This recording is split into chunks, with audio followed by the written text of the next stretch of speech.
My name is Natalie, and I am 33 years old. My mother dropped a bomb in our family group chat. She announced that on Thursday, all 20 of our relatives were descending on my beach house for 2 weeks, demanding I have everything fully catered. My husband calmly replied that our toddler was battling severe pneumonia and begged them to postpone. My father shot back that nothing was changing, and we needed to prepare the guest rooms immediately. I replied with a single word: fine.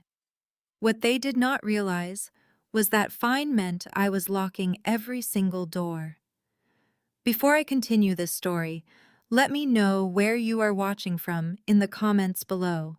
Hit like and subscribe if you have ever had to build a fortress to protect your family from the people who share your blood. I run an elite underground crisis management and public relations firm for high net worth individuals, while my 34-year-old husband David is a top-tier cybersecurity architect.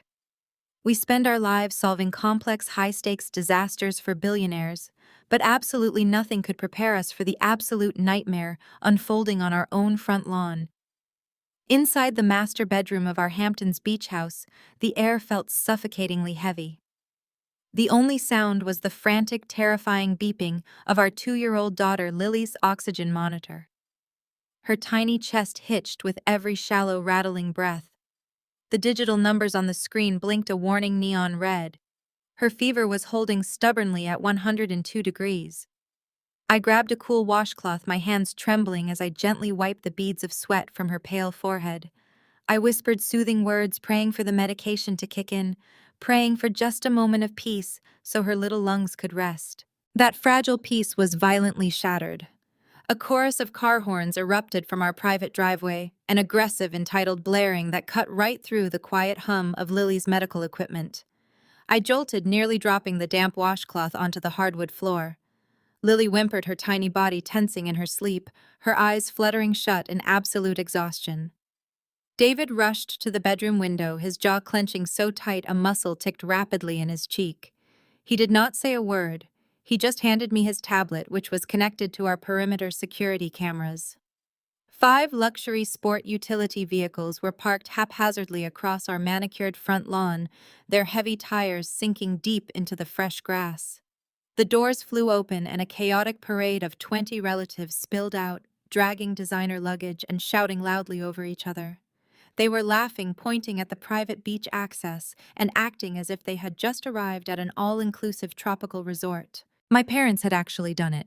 They had brought the entire extended family for a free vacation, completely and utterly indifferent to the critical medical crisis they were explicitly warned about just 24 hours prior. A sharp, relentless banging echoed from the ground floor, vibrating violently up the wooden staircase. It was my mother, Patricia. She was pounding her heavy diamond rings against the reinforced glass of our front door, her face twisted in annoyance. "Natalie, open this door right now!" Her shrill voice pierced the thick glass and carried all the way up to the second floor. "I told you to have the lobster catered by noon. We have been sitting in traffic for 3 hours and your father is starving." I stared at the tablet screen in utter disbelief. My daughter was upstairs fighting for her life on an oxygen machine, and my mother was throwing a childish tantrum about catered seafood. I ignored the relentless pounding, turning my full attention back to the oxygen flow valve on Lily's tank. I carefully adjusted the dial, ensuring the clear plastic mask rested securely over her small nose and mouth. David paced frantically behind me, his eyes locked on the live high-definition video feed. "Look at them, Natalie. Look at your father. He is actually directing your cousins to start unloading the heavy coolers. They really think they are just going to waltz in here and take over our entire home." I glanced at the monitor again. My father Richard was barking loud, demanding orders at my teenage nephews, pointing authoritatively toward our private pool area. He was treating our safe sanctuary like his own personal kingdom. It was a sickeningly familiar sight. Growing up, my parents had always treated my personal belongings, my private space, and my boundaries as trivial things they could trample at will without any hesitation. They viewed me not as an independent, loving daughter, but as a convenient financial resource meant only to cater to their public image and incredibly selfish desires. Nearby, my sister Brittany was posing for a glamorous selfie in front of my beach house, while her husband Kendrick loudly complained to anyone listening about the complete lack of valet service. The banging on the front door rapidly escalated from an annoying, persistent rhythm to a violent, aggressive smashing. Patricia was completely losing her patience. Through the high-definition camera feed, I watched her flawless, expensive country club exterior slip away, revealing the raw, highly entitled rage simmering underneath. She turned away from the locked door for a brief moment, marching purposefully toward the beautiful decorative garden beds lining the brick walkway. My heart immediately leaped into my throat as I realized exactly what she was doing. She bent down tightly, wrapping her perfectly manicured hands around a heavy, solid stone garden statue. She lifted the heavy statue high above her head, turning back toward the glass door, fully intending to completely smash her way into my safe and quiet home. Absolutely determined to destroy my boundaries by any means necessary. Completely disregarding the medical emergency occurring inside and the safety of her own sick granddaughter lying completely helpless upstairs in bed, David did not hesitate. His fingers flew across the illuminated screen of the smart home control panel. He tapped the microphone icon for the front porch camera, and his voice projected through the high-definition exterior speakers. It was dangerously calm, stripped of all emotion, and sharp enough to cut glass. Patricia, put the statue down right now. Lily's fever is 102 degrees. She is breathing with the assistance of a machine. You are not coming in. The booming sound of David's voice echoing across the manicured driveway caught my mother off guard. She froze with the heavy stone angel hoisted above her perfectly styled hair. For a fraction of a second, the sheer authority in his tone actually worked. Her arms wavered, but before she could either lower the statue or throw it through the glass, my father stepped into the camera frame. Richard did not look concerned about his granddaughter. He looked furious that a boundary had been drawn. He reached out and forcefully shoved his wife aside, grabbing the stone statue from her hands and dropping it onto the porch with a loud thud that made the camera shake. Patricia immediately started pacing behind him, adjusting her oversized designer sunglasses and muttering insults under her breath. She waved frantically at my aunt and uncle, who were standing by the third vehicle, instructing them to keep unloading the massive amounts of luggage. They blindly followed her instructions, pulling out giant rolling coolers packed with expensive seafood and premium liquor bottles. None of them even bothered to look up at the second-story window where my sick child was fighting for her breath. They simply expected the locked door to magically yield to their collective sense of entitlement. He leaned his face directly into the camera lens. His features were distorted by anger. His skin flushed red above the collar of his expensive polo shirt. "Open this door right this second, David," Richard bellowed into the microphone, his voice dripping with absolute contempt. "Do not play these pathetic games with me. We drove 3 hours, and we are not standing out here like common criminals. That kid is just faking a cough for attention because Natalie taught her how to play the victim. It is a minor cold." I sat on the edge of the master bed, clutching my toddler's burning hand. Hearing my father casually dismiss a life-threatening case of pneumonia as a fake cough sent a wave of pure bile up my throat. Lily let out a weak, rattling wheeze beneath her oxygen mask. Her chest heaved with the monumental effort of simply existing. I kept my eyes locked on the monitor, watching the man who was supposed to be my protector demand I risk my child's life for his convenience.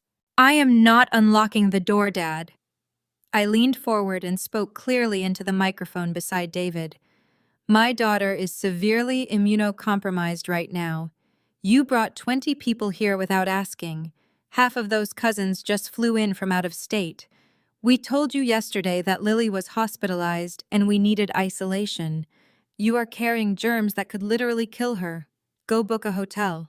Richard scoffed loudly, a harsh sound of pure disbelief. He crossed his arms over his chest, staring up at the lens with the exact same look of disgust he had directed at me my entire life. "Do not use that dramatic nonsense on me, Natalie," he shouted back, pointing a thick finger at the camera. "You have always been weak. You have always exaggerated every little ache and pain to get out of your responsibilities. When you ruptured your appendix at 16, you spent the entire morning crying on the bathroom floor claiming you were dying. I still made you get up, put on your uniform, and serve drinks at Brittany's sweet 16 birthday party.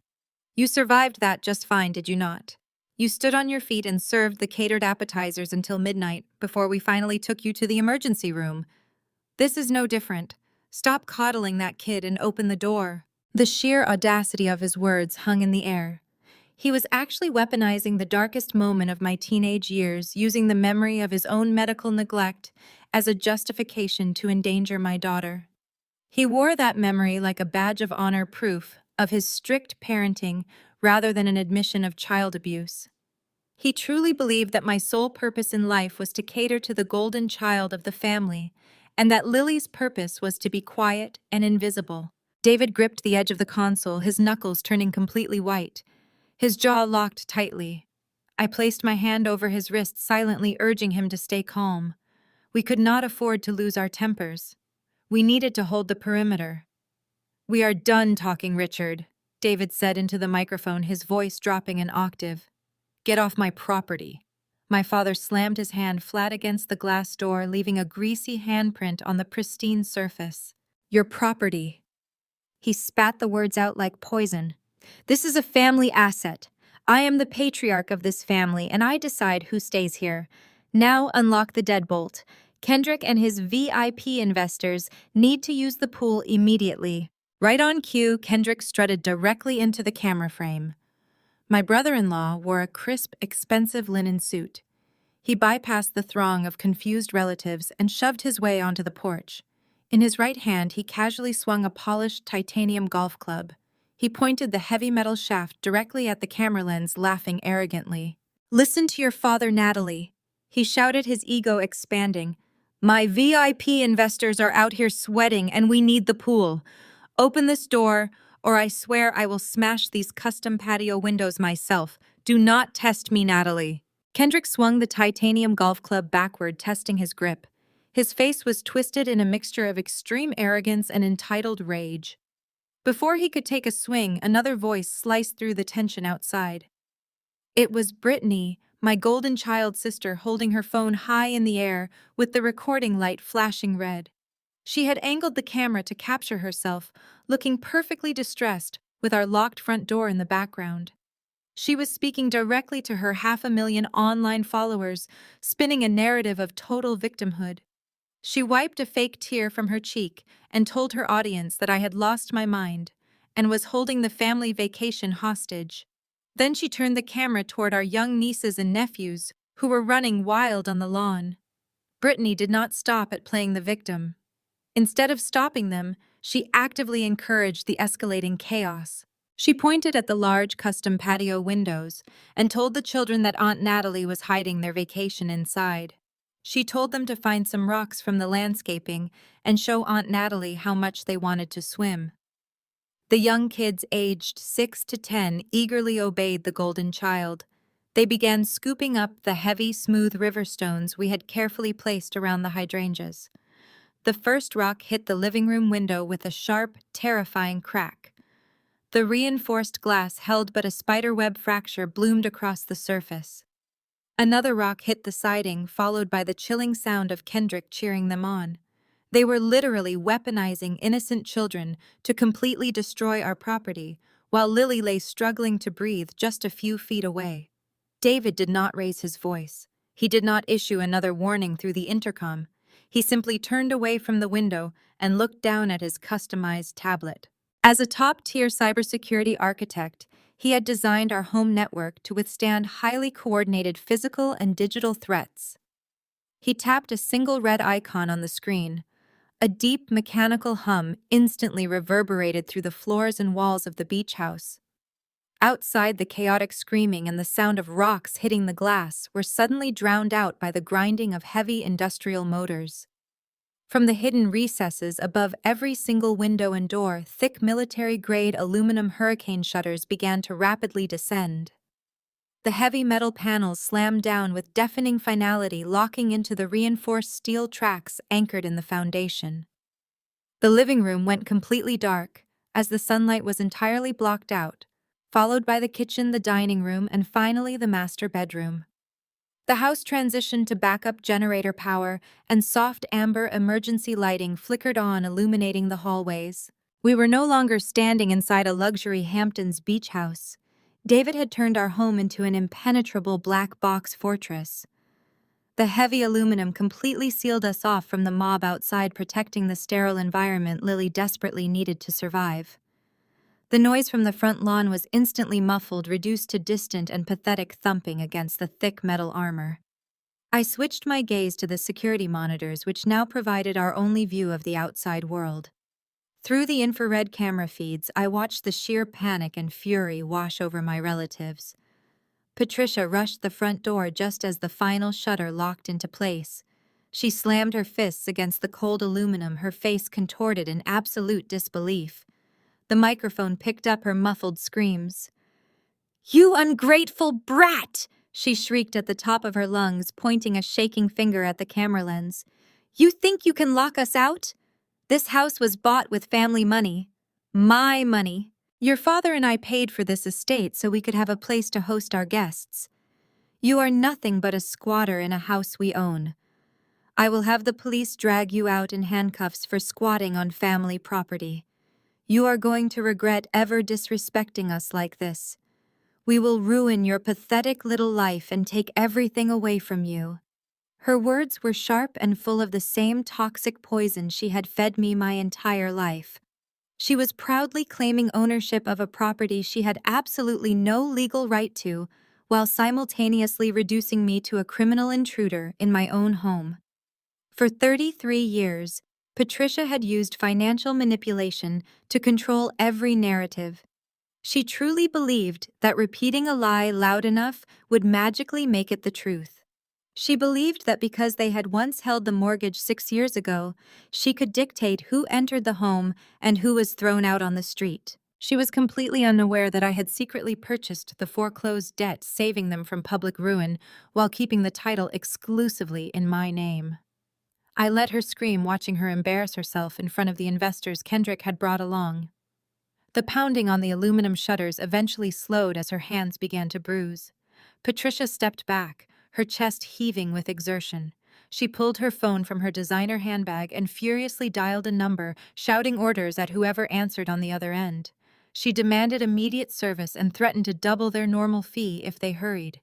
She paced back and forth across the front porch, promising Kendrick and Brittany that she was handling the situation and that they would be inside the house within the hour. 5 minutes later, a loud engine roared down the street.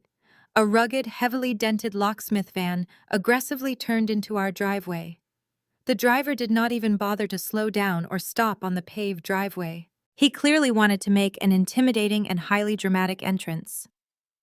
The van hopped the curb, tearing through the pristine front lawn, leaving deep, muddy ruts in the grass before screeching to a sudden halt mere feet from the front porch. The heavy door of the rusted van slammed open. A massive man stepped onto the grass, wearing a heavy leather tool belt and carrying a thick steel drill. The yellow lettering on his shirt read, "Gary's Elite Lock and Safe."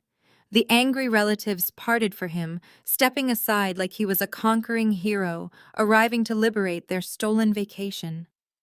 My father Richard strutted forward, ignoring the deep tire tracks tearing up the lawn. He marched up to the locksmith, reached into his designer jacket pocket, and yanked out a folded paper. He thrust the crumpled paper directly into Gary's face. "I am the legal owner of this estate." Richard barked, his voice dripping with the entitled authority he used to terrify corporate employees. "My daughter suffered a complete mental breakdown and locked us out. I need you to drill through those smart locks right now and force the security shutters open." Gary squinted, shifting his drill to his left hand to take the document. Through the security cameras, I could see the paper was a blurry photocopy lacking official seals or notarized stamps. Gary looked from the pathetic excuse for a deed up to the massive shutters sealing our home. He hesitated, recognizing this was not a standard lockout. "I do not know about this, sir," Gary muttered. "Those are blast-rated storm shutters, and this deed looks like a copy of a copy."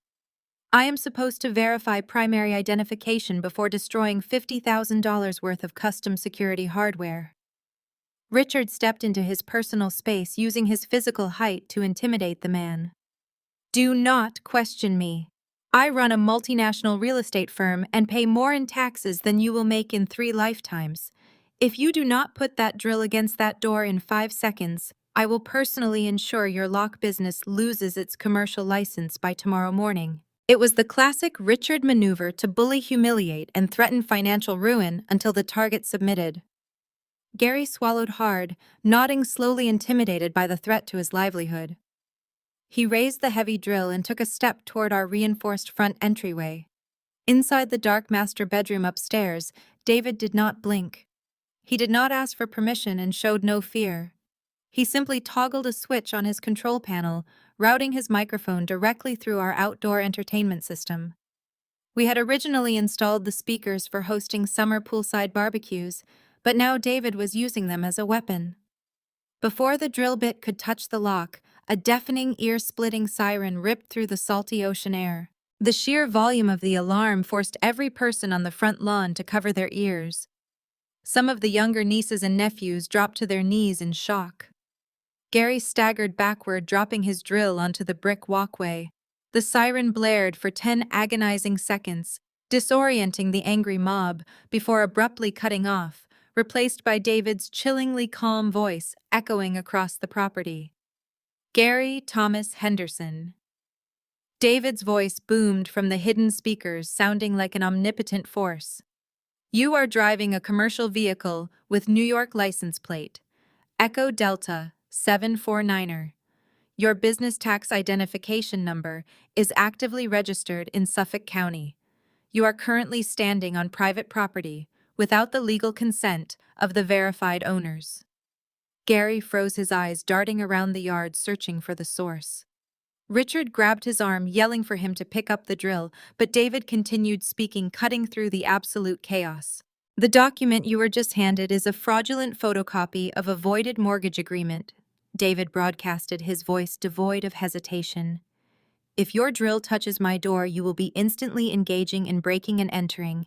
You will be aiding a forced home invasion, and you will be held personally liable for the destruction of secure property. I have your face, your license, and your commercial registration recorded on 5 high-definition cameras. I will forward this footage to the district attorney and press for federal prosecution. Gary looked at the cameras mounted under the eaves, and then looked at Richard, who was red-faced and screaming profanities at the speakers. The burly locksmith realized instantly that he was stepping into a massive legal trap. He was being used as a disposable pawn in a wealthy family dispute, and he was the one who was going to serve a federal prison sentence. Pick up the drill, Richard demanded, grabbing the collar of the locksmith's shirt. I am ordering you to open this house. Gary aggressively shoved my father backward, causing Richard to stumble, slipping on the wet grass. I am not going to federal prison for you, Gary yelled, shoving the fake deed hard into Richard's chest. You people are completely insane. Gary scooped up his drill, sprinted back to his van, and threw it into reverse. The tires spun wildly, throwing clumps of mud across Patricia's designer shoes as the van tore out of the driveway, speeding down the street and disappearing in pure, unadulterated terror. The silence that followed was absolute. The 20 relatives stood frozen, staring at the muddy tracks ruining the lawn. My father stood there panting in humiliation, adjusting his wrinkled designer suit jacket after being publicly defied and bested. Patricia stepped forward, wiping mud off her shoes, her face pale with pure rage. She looked at the cameras, her eyes burning with a hatred I had never seen before. She reached into her bag and pulled out her phone, hands shaking with fury. You want to play with the law, Natalie? She screamed, her voice echoing across the empty yard. You want to bring the authorities into this so Fine too can play that game? She furiously punched 3 numbers on her screen, holding the phone to her ear. I watched the monitor as Patricia dialed 911, preparing to unleash her ultimate weapon of manipulation. This was what she always did. The distant wail of sirens cut through the heavy silence left in the locksmith's wake. Flashing red and blue lights reflected off the sleek aluminum surface of our barricaded home. Two Hamptons police cruisers swung violently into the driveway, tires crunching over the gravel and stopping just short of the deep, muddy ruts the van had left behind. The heavy car doors swung open and Officer Mitchell stepped out onto the driveway. He was a veteran cop with graying hair at his temples, his hand resting cautiously on his utility belt as he surveyed the bizarre scene. 20 people standing amidst a mountain of designer luggage, staring at a house locked down like a military bunker. A second officer emerged from the passenger side, resting his hand on his radio, looking equally perplexed by the sheer volume of people trespassing on our property. Patricia did not waste a single second. The moment the officer's boots hit the pavement, she transformed. The screaming, entitled woman, who had just threatened to ruin my life, vanished instantly. In her place appeared a frail, terrified grandmother pushed to the absolute brink of despair. She let out a loud, gut-wrenching sob that echoed across the lawn and practically threw herself toward the approaching officers. Her knees buckled just at the right moment, sending her sinking into the manicured grass. She clutched her chest with one hand and pointed a trembling manicured finger directly at our metal-shuttered windows. "Officer, please help us," Patricia wailed, the tears flowing flawlessly down her cheeks. "My mentally unstable daughter locked us out of our own vacation home. We drove all the way from the city to check on her because she has been having these terrible paranoid episodes. We just wanted to help, but the moment we arrived, she triggered these security doors and trapped herself inside. She is holding my sick grandchild hostage in there right now, and she is completely denying her the critical medical care she desperately needs. My sweet little Lily is struggling to breathe, and Natalie refuses to let anyone in to treat her." The lie was so incredibly vicious and perfectly delivered that it made my blood run entirely cold. I stood frozen in the master bedroom, staring at the security monitor in sheer disbelief. My mother was actually trying to weaponize the police against me by projecting her own historical medical neglect onto my current situation. She knew exactly what to say to trigger an immediate emergency response. By claiming a child was in immediate medical danger and held hostage by an unstable parent, she was forcing the police to treat our secure home as an active crime scene, rather than a simple property dispute. Richard stepped forward to support her performance, placing a comforting hand on her shaking shoulder while looking gravely at Officer Mitchell. He played the part of the stoic, concerned patriarch to absolute perfection. "She has a history of these irrational outbursts," Richard lied smoothly, his voice dripping with paternal concern. "We own this estate. We let her stay here to recover, but her mental state has rapidly deteriorated. She completely severed the outdoor power and trapped our 2-year-old granddaughter inside a dark house without proper ventilation. The child has severe pneumonia, officer. We are terrified she might not survive the afternoon if you do not intervene." Inside the bedroom, Lily shifted restlessly in her crib, the steady hum of her oxygen concentrator proving my father to be a total liar.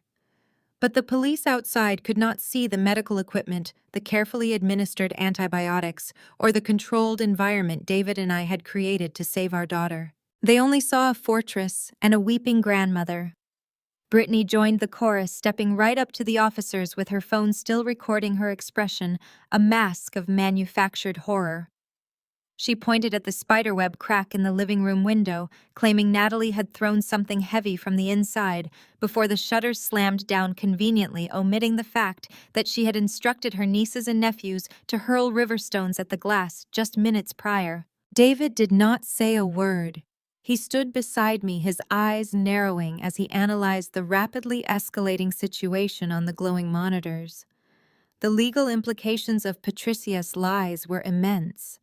If the police genuinely believed a child was in imminent medical danger, they had the legal authority to breach the premises by any means necessary.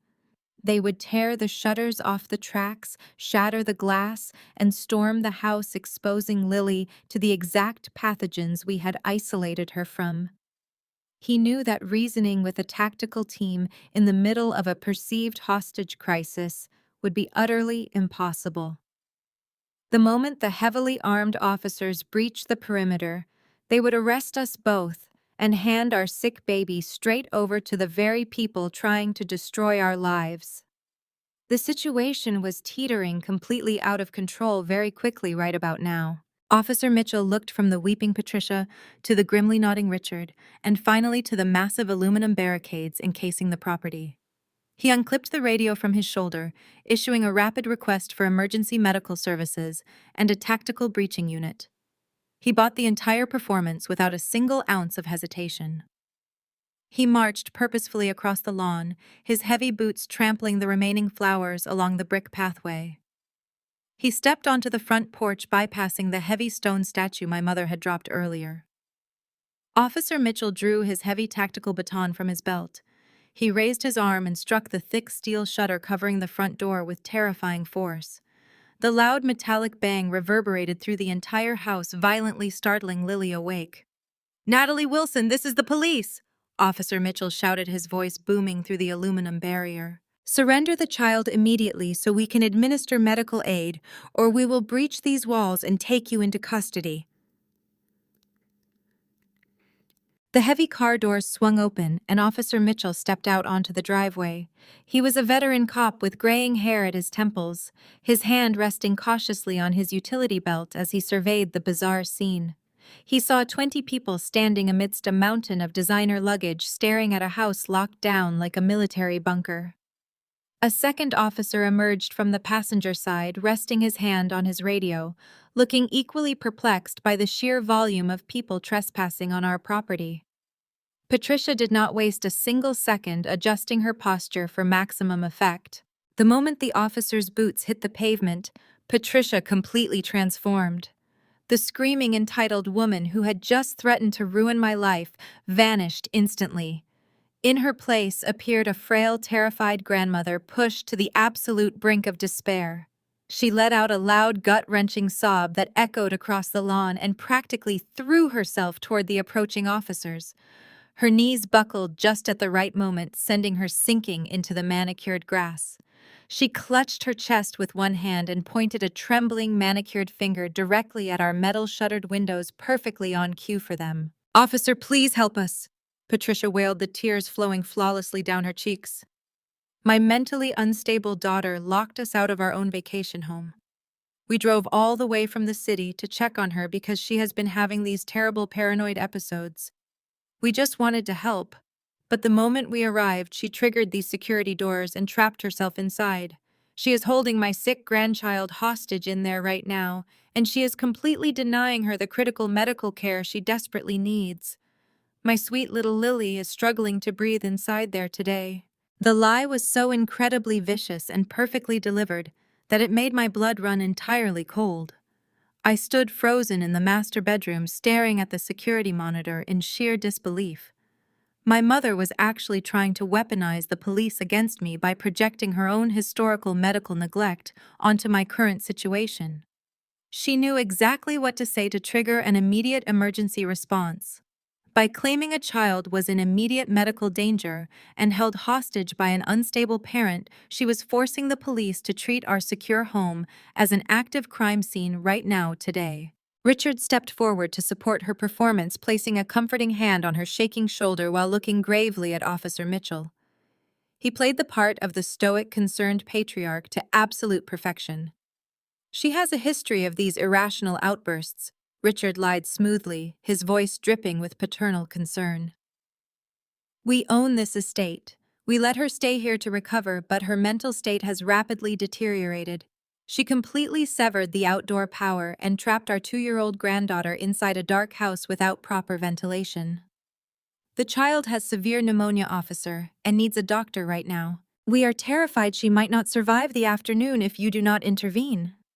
Richard continued smoothly, adjusting his designer suit. Brittany joined the chorus, stepping right up to the officers, with her phone still recording her expression, a mask of manufactured horror.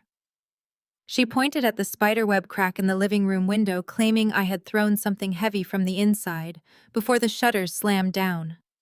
She conveniently omitted the fact that she had actively instructed her young nieces and nephews to hurl heavy river stones at the glass just minutes prior to the police arriving here today. David did not say a word. He stood beside me, his eyes narrowing as he analyzed the rapidly escalating situation on the glowing monitors. The legal implications of Patricia's lies were immense and highly dangerous. If the police genuinely believed a child was in imminent medical danger, they had the legal authority to breach the premises by any means necessary. They would tear the shutters off the tracks, shatter the glass, and storm the house, exposing Lily to the exact pathogens we had isolated her from. He knew that reasoning with them right now would be completely impossible for us. The moment the heavily armed officers breached the perimeter, they would arrest us both and hand our sick baby straight over to the very people trying to destroy our lives. The situation was teetering completely out of control very quickly. Officer Mitchell looked from the weeping Patricia to the grimly nodding Richard, and finally to the massive aluminum barricades encasing the property. He unclipped the radio from his shoulder, issuing a rapid request for emergency medical services and a tactical breaching unit. He bought the entire performance without a single ounce of hesitation, marching purposefully across the lawn right now. His heavy boots trampled the remaining flowers along the brick pathway as he stepped onto the front porch, bypassing the heavy stone statue my mother had dropped earlier. Officer Mitchell drew his heavy tactical baton from his belt, gripping it tightly in his right hand. He raised his arm and struck the thick steel shutter covering the front door with terrifying force. The loud metallic bang reverberated through the entire house, violently startling Lily awake. "Natalie Wilson, surrender the child immediately so we can administer medical aid, or we will breach these walls and take you into custody right now." The heavy metallic echo of the police baton striking the aluminum shutter vibrated through the floorboards beneath my feet. Officer Mitchell stood on the porch with his weapon raised, preparing to strike the barrier again. Inside the master bedroom, I took a deep breath to steady my racing heart. I was not going to let this escalate into a violent tactical breach. I turned away from the glowing security monitors and grabbed the thick manila folder resting on the bedside table. It contained every single medical document from our grueling 2-month stay at the pediatric intensive care unit. I also grabbed the portable digital tablet displaying Lily's active pulse oximeter readings, showing her blood oxygen levels holding steady in the safe zone. David caught my arm, his eyes wide with concern as I marched toward the reinforced second-story window directly above the front porch. I entered the override code into the wall keypad, temporarily disengaging the blast locks for this specific window. The heavy steel mechanisms clanked loudly as they released their grip on the frame. I gripped the heavy latch and forced the thick, impact-resistant glass upward, opening it just a single inch. The cold, salty ocean air instantly rushed through the narrow gap, carrying the sound of Patricia's fake theatrical sobbing and the restless murmurs of the angry relatives gathered on our lawn. I pressed my face close to the narrow opening, looking directly down at the police officers standing on my front porch. I shoved the thick stack of medical documents through the narrow gap, letting them flutter down like a flock of heavy white birds. The pages scattered across the brick pathway, landing right at Officer Mitchell's heavy black boots. Next, I carefully slid the glowing digital monitor through the opening, securing it tightly by its thick rubber strap, so it dangled just above their heads. The bright green numbers flashed in the fading afternoon light, proving the child inside was currently stable, but requiring continuous monitoring. I pressed my mouth near the crack in the glass, making sure my voice carried over the sound of the ocean wind and the murmuring crowd below. "My daughter has severe pneumonia," I shouted down to the officers, my voice echoing clearly across the chaotic driveway. These 20 people are trying to force their way into a sterile environment. They are carrying outside pathogens and trying to break into a home where an immunocompromised child is finally recovering from a near-fatal respiratory infection. If you breach those doors and let that untreated air inside you, will be actively endangering her life. Officer Mitchell paused, his baton still raised high in the air, ready to deliver another punishing blow to our front door. He looked up at the narrow crack in the reinforced window, and then looked down at the sheer volume of medical papers scattered haphazardly across the wet, decorative bricks. He slowly lowered his weapon and bent his knees to pick up the top sheet of paper.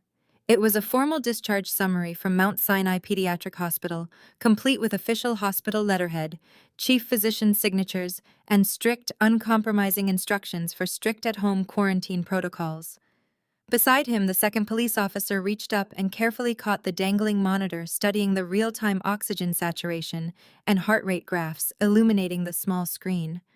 For a brief moment, the tense atmosphere shifted dramatically. The police officers were highly trained to recognize authentic medical documentation, and the detailed paperwork lying at their feet sharply contradicted Patricia's hysterical claims of a violent hostage situation. Richard realized the narrative was rapidly slipping away from his absolute control, and he reacted with immediate, unbridled fury. He shoved his way roughly past his weeping wife and marched directly up to Officer Mitchell, demanding his full attention. Richard scoffed loudly, his face turning a dangerous shade of crimson, as he pointed an accusing finger up at my cracked window. "Do not listen to a single word she says," Richard barked, his voice vibrating with absolute disdain.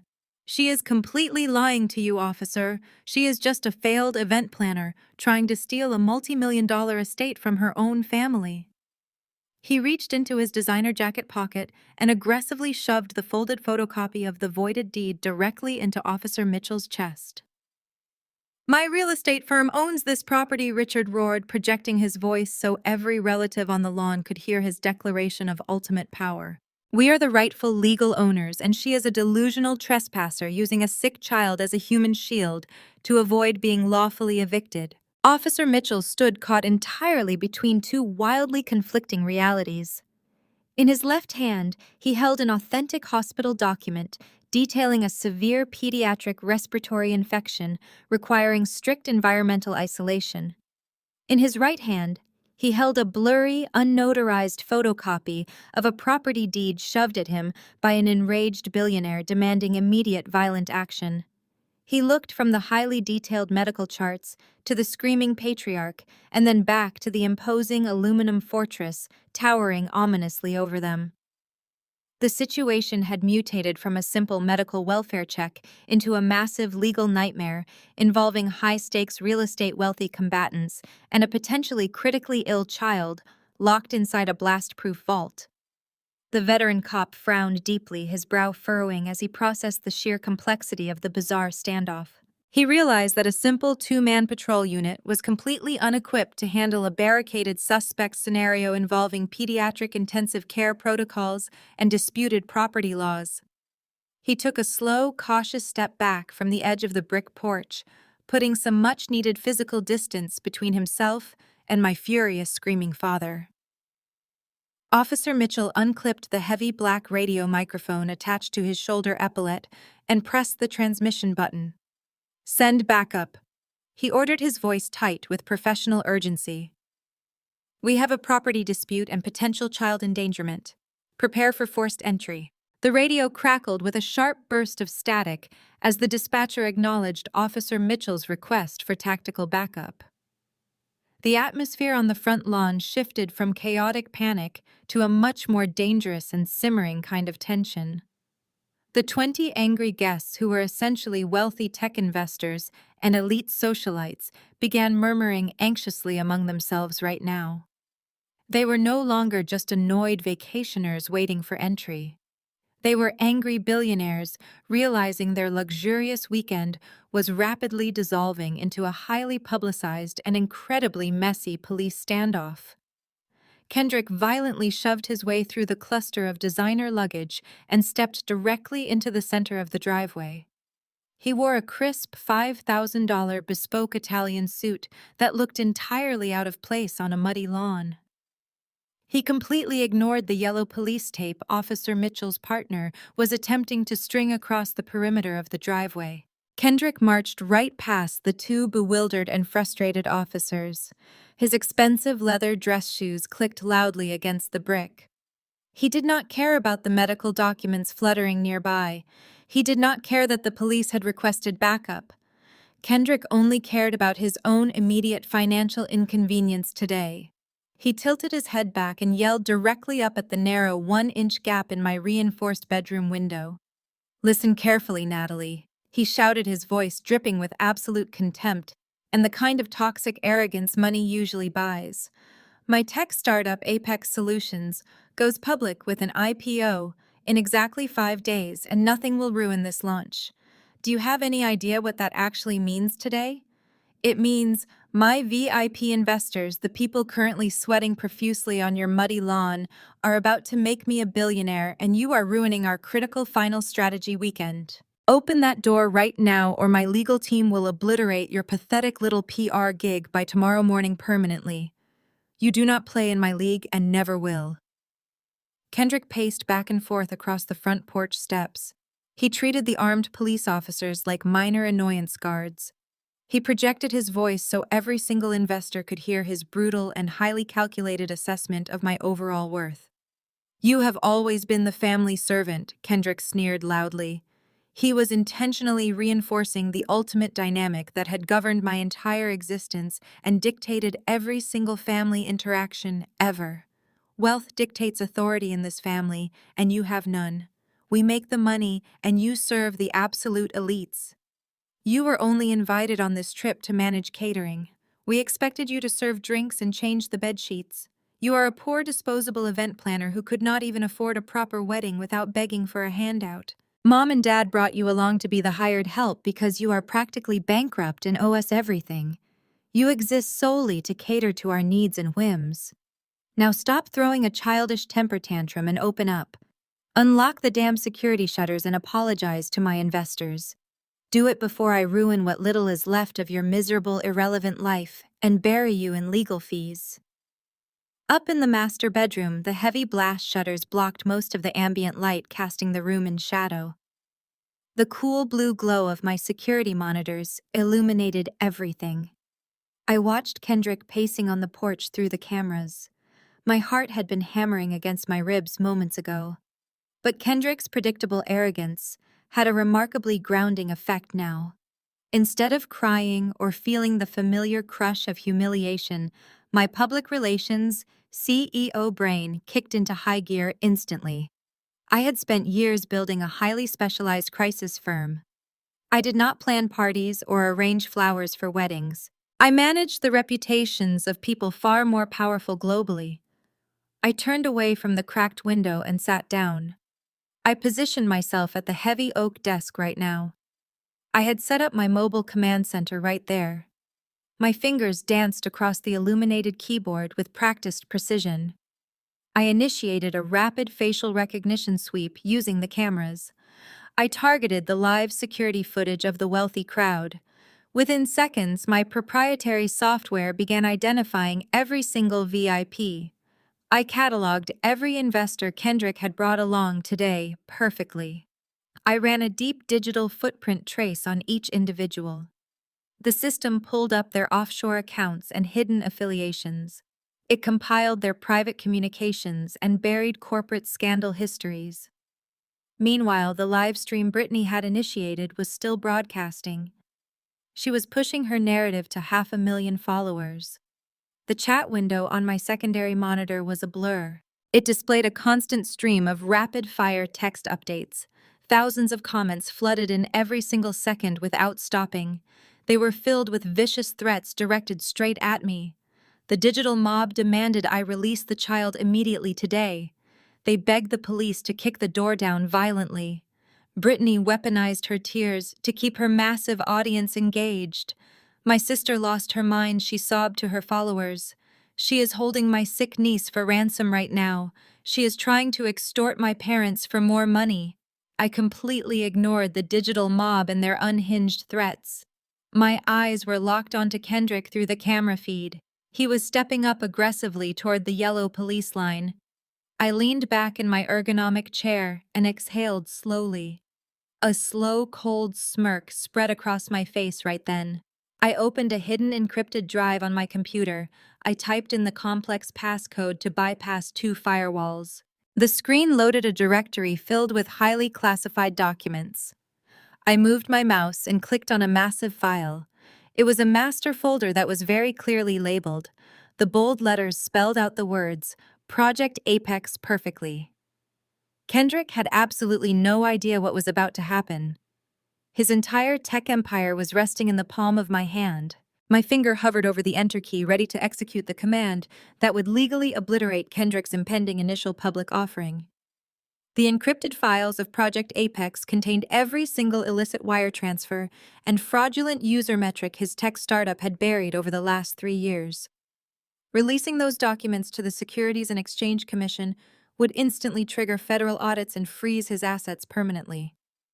I watched him strut across the lawn on the high-definition monitor, still shouting threats at the aluminum barricades. Before I could press the key to finalize his financial ruin, my personal cell phone vibrated violently against the heavy oak desk. The screen illuminated the darkened bedroom, casting a harsh white glare across my face. A text message from my mother appeared on the locked screen. I opened the message and stared at the glowing letters in pure disbelief. "Open the door right now," Patricia demanded, her text vibrating with sheer entitlement. "We will take the first floor and the pool. You and the sick brat stay locked upstairs so you do not ruin our vibe. Do it right this second, or I will contact the lawyers and write you out of the family will permanently." I read the sickening ultimatum 3 times, letting the absolute cruelty of her words sink into my bones. "You and the sick brat stay locked upstairs." It perfectly encapsulated 33 years of my existence within this toxic family dynamic. I was never a daughter to her. I was an inconvenient prop. When I had the flu at 7 years old, she banished me to the unfinished basement for 10 days because my coughing annoyed her wealthy dinner guests. When I broke my collarbone in high school, she refused to drive me to the emergency room because blood might stain the leather seats of her new luxury sedan. I was always treated like a contagious burden meant to be quarantined away from their perfect, curated lives. She demanded I confine myself and my critically ill infant to a single room just so she could sip champagne by the pool with her elite friends. The threat of being written out of the will was her ultimate weapon. It was the exact same financial leash she used to control my siblings, to force them into marriages they hated and careers they despised. She thought the promise of future millions would force me to surrender my dignity and endanger my child's life. She thought wrong. I gripped the phone tightly, my knuckles turning white. I did not draft a long emotional response defending my position or pleading for maternal empathy. I did not attempt to explain the severe reality of pediatric pneumonia to a woman who possessed a heart made of pure ice.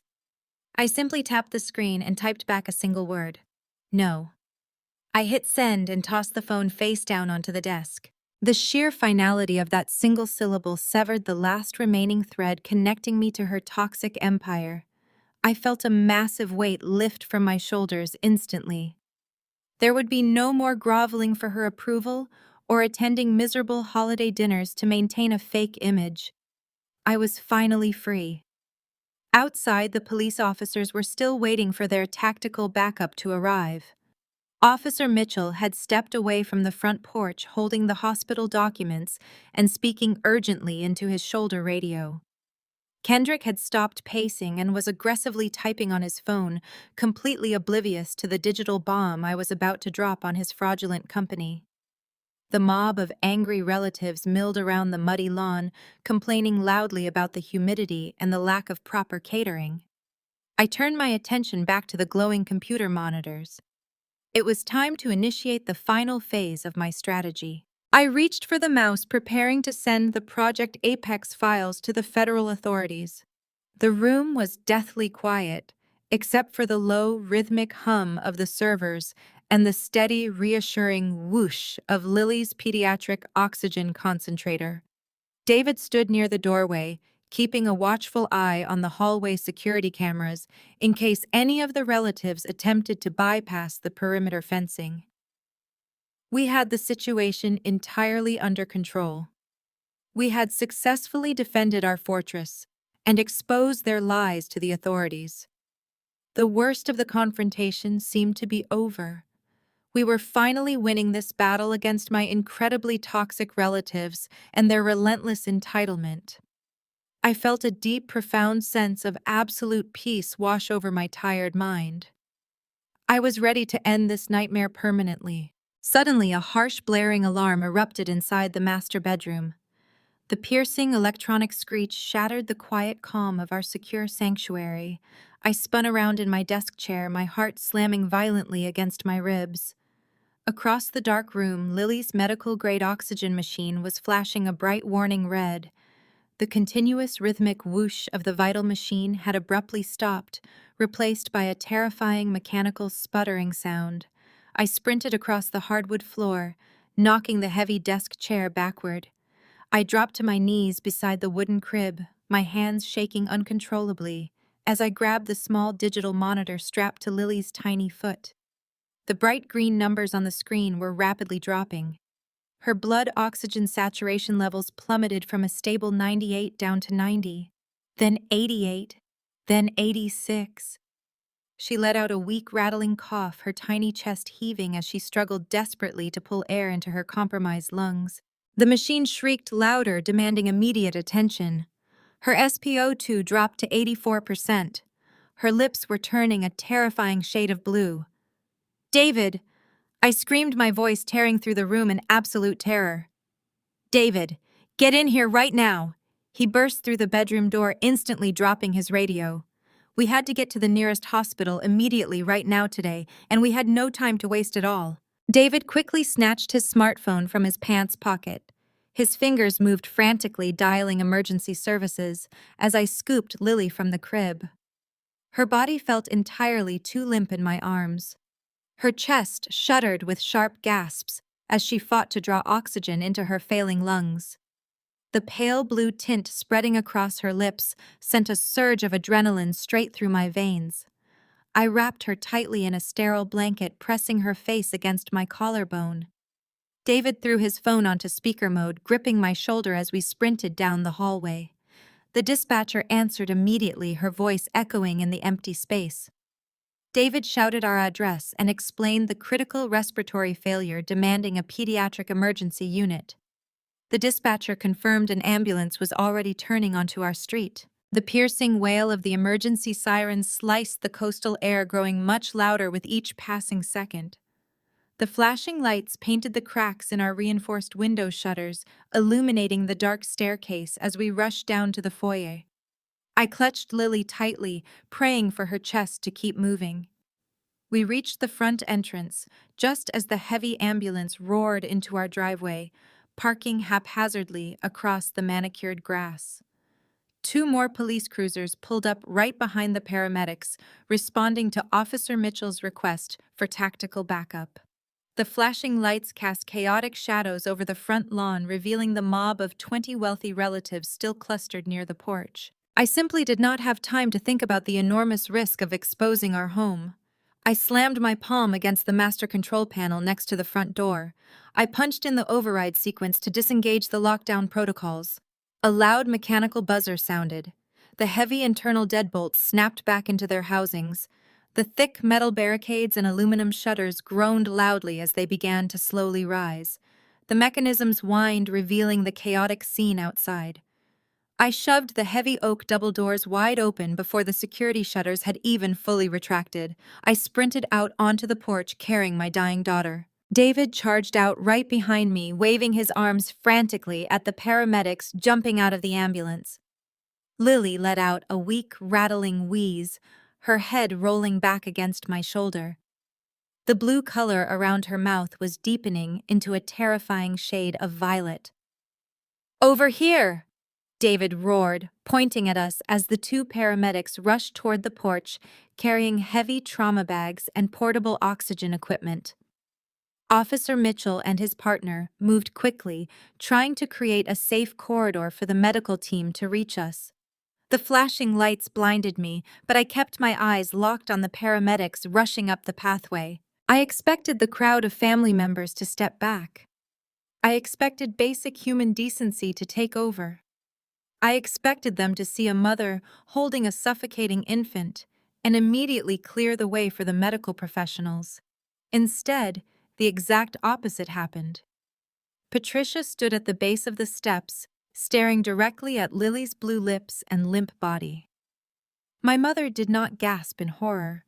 She did not ask if her granddaughter was breathing. Her eyes darted from my terrified face straight to the wide-open front doors standing unguarded behind me. A sharp, triumphant smile spread across her face. Patricia turned immediately to Richard, forcefully grabbing his right arm and pointing at the empty foyer. Richard saw the opening, and his eyes lit up with predatory excitement. He turned toward the cluster of 20 wealthy investors and elite socialites loitering on the damp grass. He raised his hand and snapped his fingers loudly, giving a sharp, commanding wave. "The door is open!" Richard yelled over the sound of the ambulance engine. "Grab your bags right now. We are claiming the first floor and the master suites. Move before she tries to lock us out again." The scene that unfolded next defied every law of nature and basic morality. A stampede of incredibly wealthy adults entirely ignored the pediatric medical emergency happening right in front of them. Women in designer dresses and men in expensive suits lunged for their custom leather luggage.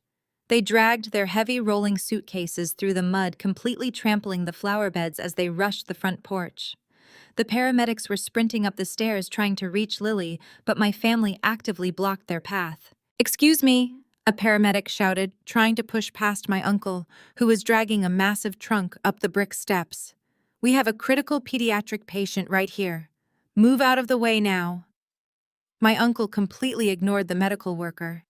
He aggressively shouldered his way up the stairs, keeping his eyes locked on the open doorway. Patricia led the charge, strutting proudly onto the porch and brushing right past me without a single glance at the dying child in my arms. She stepped over the threshold into my home, breathing a sigh of relief as she escaped the humid air. The rest of the mob followed her lead, swarming the porch like vultures. They squeezed forcefully past the two paramedics, shoving their heavy bags against the fragile medical equipment. They bumped into David, throwing elbows and complaining loudly about the mud on their expensive shoes. A towering cousin carrying 2 heavy garment bags shoved his way up the final step. He did not even look down as he forced his way past the lead paramedic, who was actively trying to place an oxygen mask over Lily's pale face. The cousin threw his shoulder forward to clear a path. His heavy body slammed directly into the paramedic's chest, throwing the medical worker completely off balance. The paramedic stumbled backward on the slick bricks. He lost his grip on the portable medical equipment. The heavy green oxygen tank slipped from his hands and crashed violently down onto the wet grass, rolling rapidly away from us. Lily gasped for vital air, her small chest shuddering violently. David did not hesitate. The sight of his daughter suffocating while arrogant billionaires trampled her medical lifeline shattered his last remaining ounce of restraint. He lunged forward across the brick porch, lowering his strong shoulder like a heavy battering ram, and slammed his full body weight directly into Richard's chest. The sudden, violent impact lifted the wealthy patriarch entirely off his feet. Richard stumbled backward, his expensive leather loafers slipping awkwardly on the damp steps. He flailed his arms wildly, crashing hard into a towering stack of Louis Vuitton suitcases before collapsing onto the muddy grass below. The sudden display of physical force sent a massive shockwave through the invading crowd. Patricia shrieked loudly, clutching her diamond necklace as she pressed herself tightly against the aluminum doorframe to avoid the tumbling luggage. But the brief pause in the chaos lasted only a fraction of a second. Kendrick witnessed his powerful father hit the ground, and his fragile ego instantly ignited into action. The elite tech CEO shoved his way roughly past a terrified cousin, his pristine $5,000 bespoke suit instantly forgotten in a sudden blinding rage. He charged up the concrete steps, his handsome face contorted into a dark mask of pure venomous fury. "Don't you dare touch him, you broke loser!" Kendrick roared, his voice cracking with unchecked aggression and toxic entitlement. He planted his right foot on the top step and threw a wild, looping punch aimed directly at David's jaw. David, running on pure adrenaline and deep protective instinct, easily ducked beneath the poorly aimed strike. Kendrick's swinging momentum carried his body forward, throwing him completely off balance.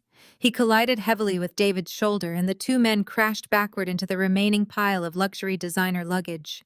Heavy leather suitcases and rigid travel trunks went flying violently across the crowded porch like discarded bowling pins. A massive silver suitcase careened off the brick ledge and slammed violently into the shins of the second police officer, knocking him entirely off balance. The chaotic tangle of flailing limbs, tumbling luxury bags, and shouting wealthy relatives transformed the narrow front entrance into an absolute terrifying war zone.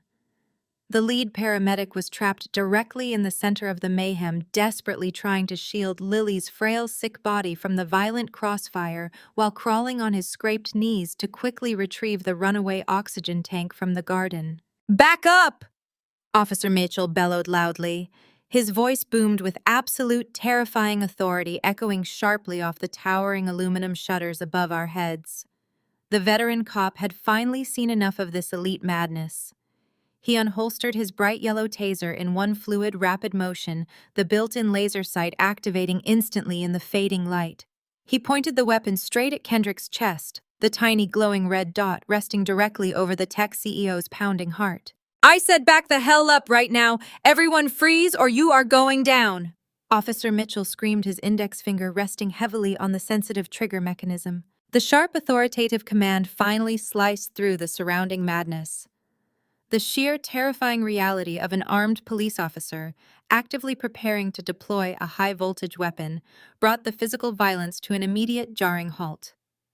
Kendrick froze instantly in his tracks, his trembling hands raised high in the air, his chest heaving heavily as he stared nervously down the dark barrel of the taser. David quickly scrambled backward across the bricks, putting his body between the frozen tech billionaire and the struggling paramedic.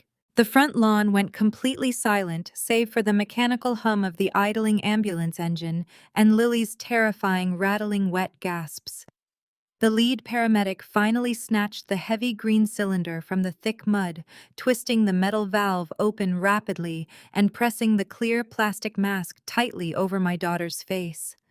I fell to my knees on the cold brick floor, wrapping my arms tightly around the medic and my precious child sobbing uncontrollably as the medical oxygen finally flowed smoothly into her failing lungs. Yet even with a police weapon actively drawn and a toddler actively dying on the front porch, the underlying absolute lack of empathy from my blood relatives reached an absolutely sickening peak. Nobody looked at Lily. Not a single person in that massive crowd of 20 elite socialites asked if the child was breathing.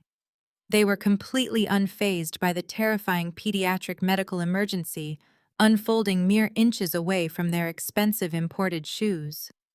Instead, the self-absorbed relatives immediately began complaining loudly about the physical inconvenience of the brief scuffle. My wealthy uncle aggressively dusted off his tailored slacks, glaring furiously at the brown mud splattered across his pristine cuffs.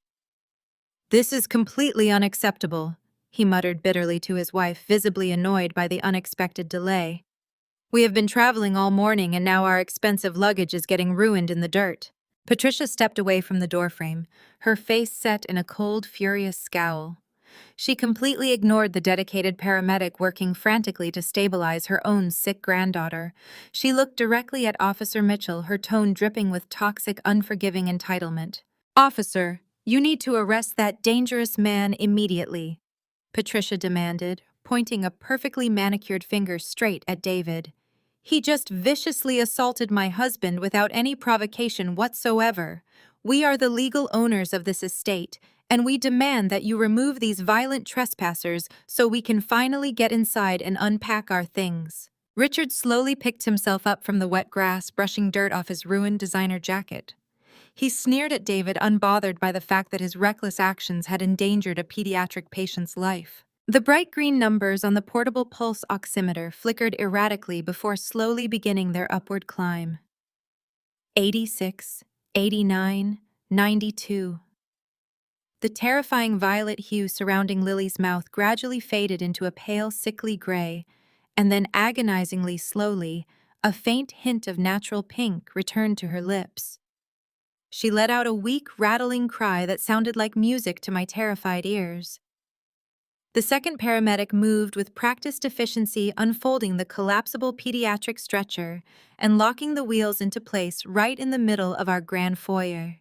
They lifted Lily onto the sterile white sheet, strapping her small body down with heavy canvas belts, to ensure she remained perfectly stable during the chaotic transport. David stood guard at the base of the stretcher, his broad shoulders squared, physically blocking any of the wealthy relatives who dared to drift too close to the medical equipment.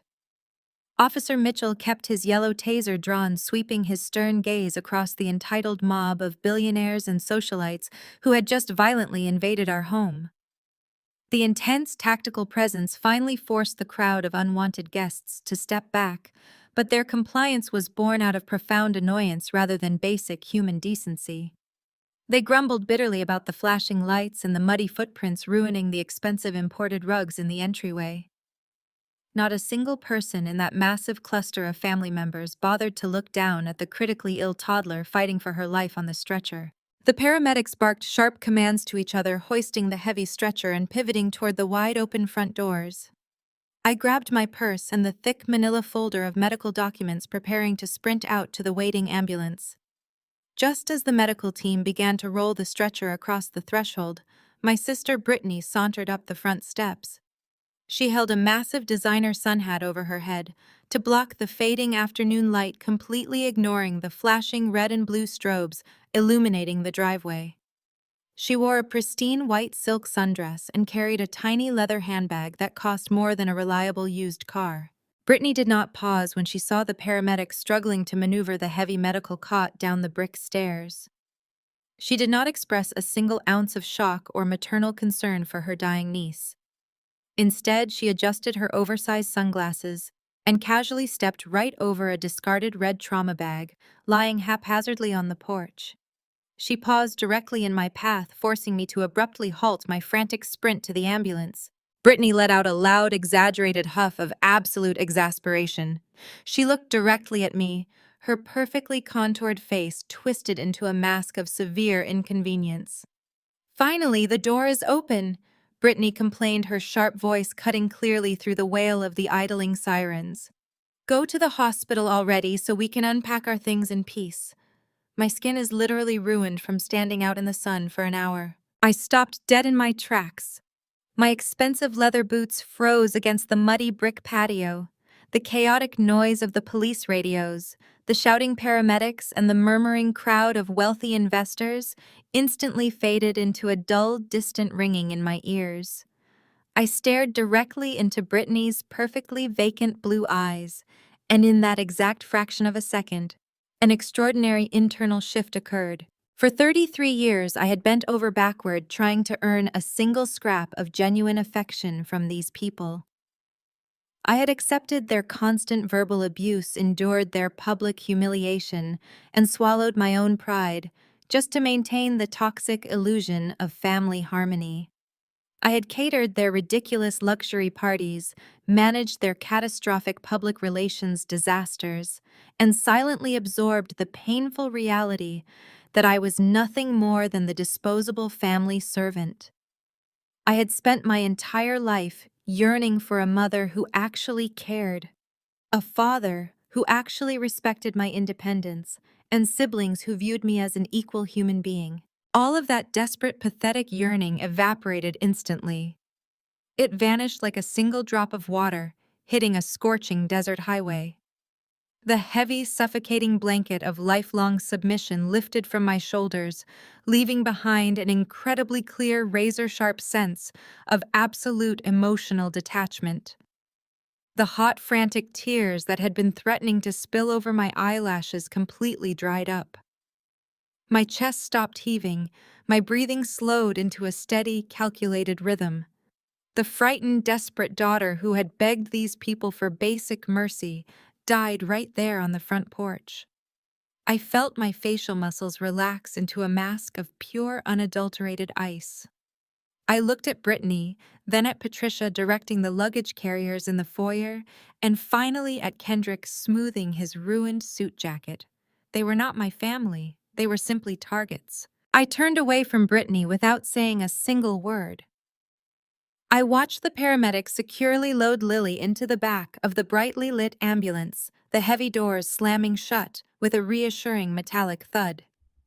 David stood by the bumper, his face pale with lingering terror, waiting for me to join him for the ride to the emergency room. I walked calmly down the steps, my posture straight and perfectly rigid. I approached my husband, grabbing his trembling hand in my own firm grip.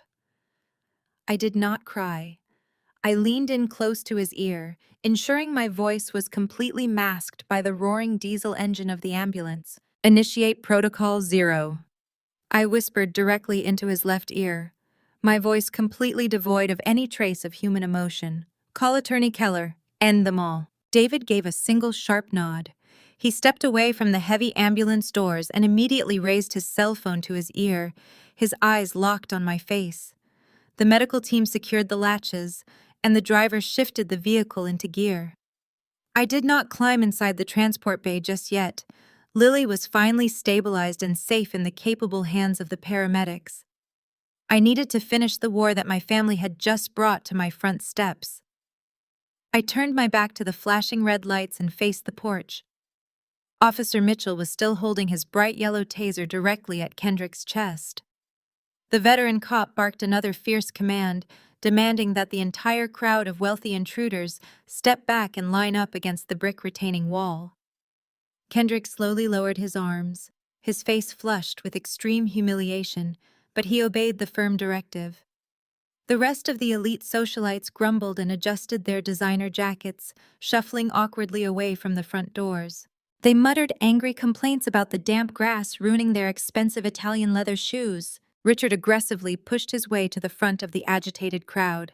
His tailored suit was covered in thick brown mud from his humiliating fall, but his monumental ego remained completely intact. He reached into the inner pocket of his ruined blazer and pulled out a sharply folded document. He brandished the thick parchment like a weapon, marching straight toward Officer Mitchell with a look of supreme authority. Patricia followed right behind him, her chin raised high as she glared at the police officers. Richard shoved the document aggressively toward the officer's chest. He demanded that Mitchell immediately arrest David for assault and then forcibly remove us from the property. Richard loudly proclaimed that the massive estate was his personal corporate asset. He boasted to the surrounding officers about his vast real estate portfolio and his immense legal power. He claimed he had graciously allowed his ungrateful daughter to live in the home out of pure charity, but that generosity was now officially terminated. He demanded immediate access to the master suites so his exhausted guests could finally unpack their designer luggage and begin their luxurious coastal vacation. He sneered at David, completely unbothered by the fact that his reckless actions had endangered a pediatric patient mere moments ago. Officer Mitchell holstered his taser, keeping a watchful eye on Kendrick before taking the document from Richard's impatient hand. The cop retrieved a rugged police tablet from his utility belt and tapped the screen several times to access the official county property database. He cross-referenced the names and addresses, his face remaining entirely stoic.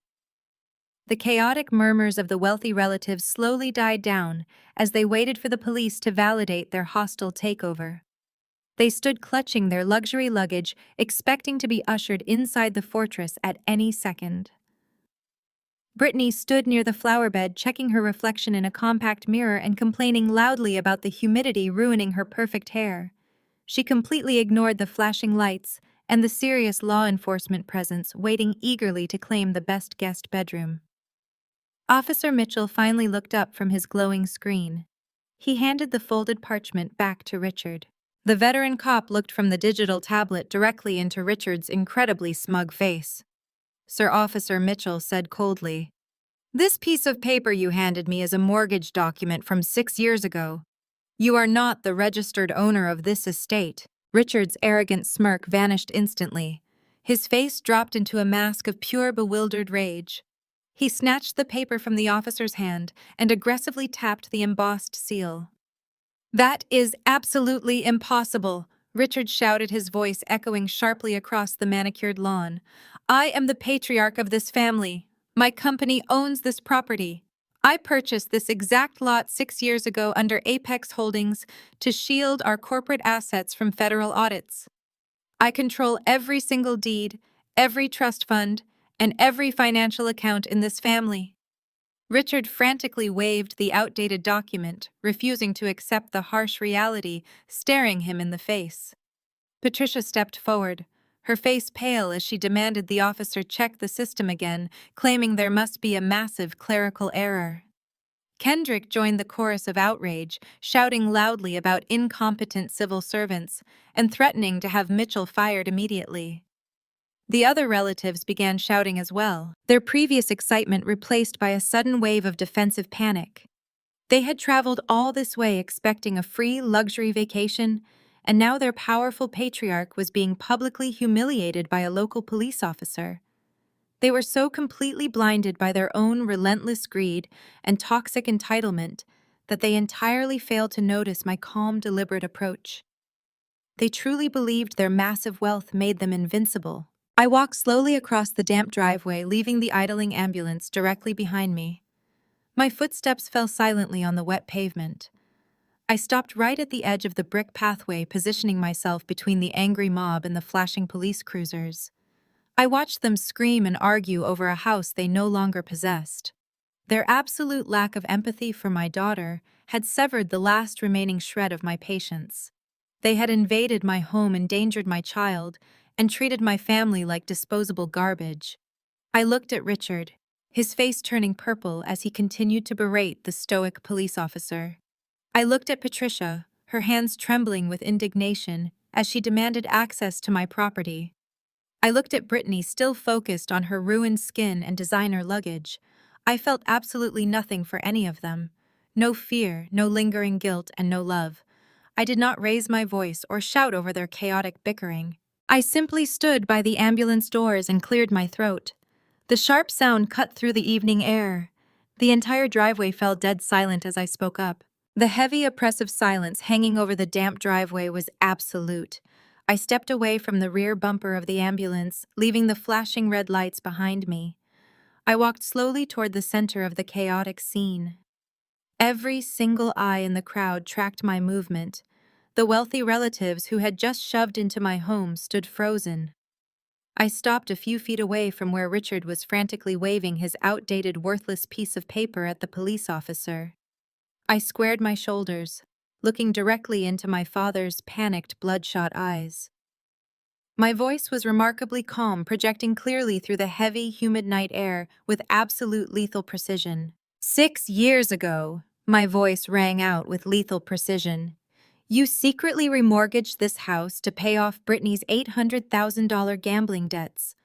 The bank was foreclosing. I used my life savings and created an anonymous LLC to buy the debt and the deed out from under you, allowing you to stay on as a tenant to save your pathetic pride. A collective sharp gasp rippled through the mob of 20 elite socialites. The pristine, carefully curated illusion of the mighty patriarch and his flawless golden child shattered instantly into a million irreparable pieces. Whispers erupted immediately among the cousins and uncles who had always bowed down to Richard's supposed financial supremacy. The dark secret was finally outed. I watched the color rapidly drain from Patricia's face. Her heavily powdered cheeks turned a sickly ghost-white shade.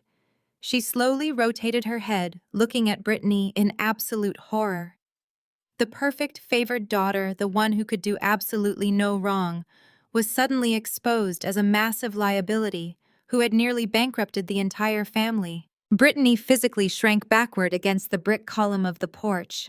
Her designer handbag slipped from her manicured fingers, hitting the wet concrete with a dull thud. Her mouth opened and closed like a suffocating fish, desperately searching for a lie that could save her reputation. Kendrick whipped his head around to glare at his wife, his jaw dropping in pure disbelief. He clearly had absolutely no idea about the massive gambling debts. The tech CEO, who had just tried to punch my husband over a perceived slight to his powerful father-in-law, now realized he had married into a house of cards. The shame radiating off Brittany's trembling frame was palpable. Richard stood completely immobilized on the muddy grass.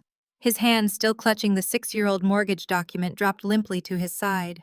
The arrogant sneer that had defined his entire existence melted away, replaced by the terrified expression of a man who had just lost his entire kingdom. He tried to speak, attempting to formulate a booming denial to regain control of his audience, but his vocal cords completely failed him. He knew I was telling the exact truth. He had spent the last 6 years strutting around this massive estate, acting like a king, completely unaware that his despised, forgotten daughter was his actual landlord.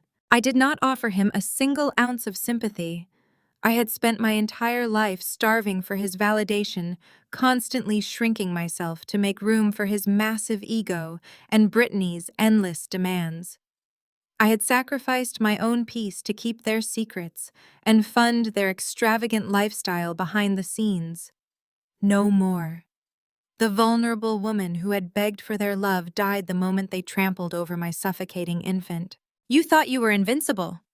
I continued, my tone dropping to an icy, unforgiving register. You thought you could just snap your fingers and invade my sanctuary while my daughter was fighting for her very life. You thought I would simply step aside and let you claim the master suites because I have always been the quiet, obedient disappointment. But you entirely miscalculated. You never owned this fortress, Richard. You merely lived here because I allowed it. Your entire existence over the last half-decade has been funded by my charity. And right now, that charity is permanently revoked. I turned my gaze away from his crumbling posture and looked directly at the rest of the silent, shocked crowd. The relatives who had readily trampled my flower beds and assaulted medical professionals were now clutching their Louis Vuitton luggage with profound uncertainty. They looked to Richard for guidance, waiting for the patriarch to unleash his legal wrath and put me back in my proper place. But Richard remained completely silent, staring blankly at the mud coating his expensive leather shoes. I took one final step forward, ensuring my posture radiated absolute authority. I looked directly at Officer Mitchell, who was already referencing the digital property database on his glowing police tablet. I did not raise my voice, but I made sure every single syllable landed with devastating finality. Under New York state law, I declared, my voice ringing out across the pristine lawn, I am the sole absolute owner of this property. Officer Mitchell tapped his screen one final time. He nodded sharply, his seasoned eyes scanning the digital deed that clearly displayed my anonymous LLC and my legal name as the primary controlling entity. The veteran cop locked his tablet and clipped it securely back onto his heavy utility belt. He adjusted his stance, resting his right hand casually near his service weapon. He had seen enough elite entitlement for one evening. He looked at Richard's defeated posture, then swept his stern, uncompromising gaze over the 20 wealthy relatives standing awkwardly on my manicured grass. The flashing red and blue lights of the cruisers illuminated their utterly bewildered faces. They were entirely stranded, their luxurious vacation plans suddenly reduced to a humiliating public eviction. Officer Mitchell squared his broad shoulders. He turned his full attention to the mob of relatives still desperately gripping their designer luggage handles.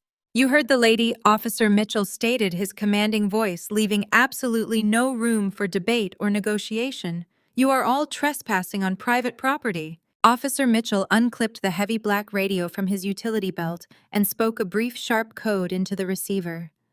2 more patrol cars instantly activated their blinding rooftop strobes, casting harsh, sweeping shadows across the manicured lawn. The veteran policeman stepped forward, squaring his shoulders against the hostile crowd of billionaires. He raised his hand, pointing a commanding finger toward the wrought iron gates at the bottom of the long driveway. You have exactly 5 minutes to vacate this property. Officer Mitchell announced, his voice carrying the unmistakable weight of absolute authority. If a single person is still standing on this driveway when my timer goes off, you will be placed in handcuffs, read your rights, and transported to the county jail for criminal trespassing. The clock starts right now. The sheer finality of his words struck the crowd like a physical blow. Total panic erupted. The 20 elite relatives who had spent the last hour demanding room service and fresh towels suddenly morphed into a terrified, chaotic stampede. Aunts and uncles violently shoved each other out of the way, desperate to reach their luxury SUVs parked haphazardly along the street. The heavy, muddy terrain proved disastrous for their panicked retreat. Aunts in silk dresses slipped on the wet grass, staining their expensive couture with thick brown sludge. Uncles abandoned their dignified postures, cursing loudly as they dragged massive, heavy Louis Vuitton trunks through the deep puddles. The deafening screech of rolling luggage wheels, scraping violently against the exposed brick pathway, filled the humid air. Every single one of them cared only about saving their own skin, perfectly willing to abandon their beloved patriarch if it meant avoiding the absolute scandal of a highly publicized arrest. Brittany stood frozen near the flower beds, completely unequipped to handle her own baggage. She shrieked for someone to help her carry her massive wardrobe cases, but the rest of the family entirely ignored her. Kendrick grabbed his wife by the arm, roughly pulling her toward their vehicle, utterly abandoning her imported luggage in the mud. The tech CEO kept his head ducked low, shielding his face from the dashboard cameras of the police cruisers. He knew an arrest record would obliterate his pending corporate launch. The mighty patriarch Richard remained completely paralyzed on the lawn. He watched his entire dynasty flee in absolute terror, his mind unable to process the total destruction of his invincible empire. But Patricia did not run. The severe public humiliation of being evicted by law enforcement right in front of her wealthy peers and investors finally broke her. The elegant, carefully crafted mask of the untouchable society matriarch shattered completely, her face contorted into a mask of pure, unadulterated rage. She marched straight toward me, her designer heels clicking frantically on the wet pavement. She ignored the warning shout from Officer Mitchell and stopped mere inches from my face. Her chest heaved violently, her perfectly styled hair falling in damp, messy strands across her forehead. She pointed a trembling, manicured finger directly at my chest. "You think you have won!" Patricia screamed, her voice breaking into a hysterical, piercing shriek that halted the fleeing relatives in their tracks. "You think you are powerful because you stole one house from us? You are absolutely nothing. You have always been nothing. I will completely destroy you for this. I will call the brokers and sell the Manhattan brownstone tomorrow morning. I will liquidate the primary estate and officially cut you out of the family trust forever. You will not see a single dime of our wealth. And when Kendrick's tech company goes public next month, his IPO will generate enough capital to buy your pathetic little public relations firm and dismantle it piece by piece. I will personally make sure your name is blacklisted in every corporate circle in America. You will never work in this industry again. You will be ruined." Her frantic threats echoed against the brick facade of my home. For 33 years, the mere mention of being cut from the family trust or blacklisted from the corporate world would have sent me into a desperate panic. I would have dropped to my knees, begged for her forgiveness, and done absolutely anything to regain her conditional approval. Patricia expected me to crumble. She stood there panting, waiting for the familiar fear to wash over my face, waiting for her obedient, disposable daughter to surrender to her overwhelming financial supremacy. I did not flinch. I did not step back. I did not offer a single word of apology. My heart maintained a slow, steady, entirely relaxed rhythm. I looked at the raging woman standing before me and felt a profound sense of absolute detachment. The frantic threats of a desperate, defeated tyrant held no power over me anymore. I slowly reached into the pocket of my damp jacket and retrieved my smartphone.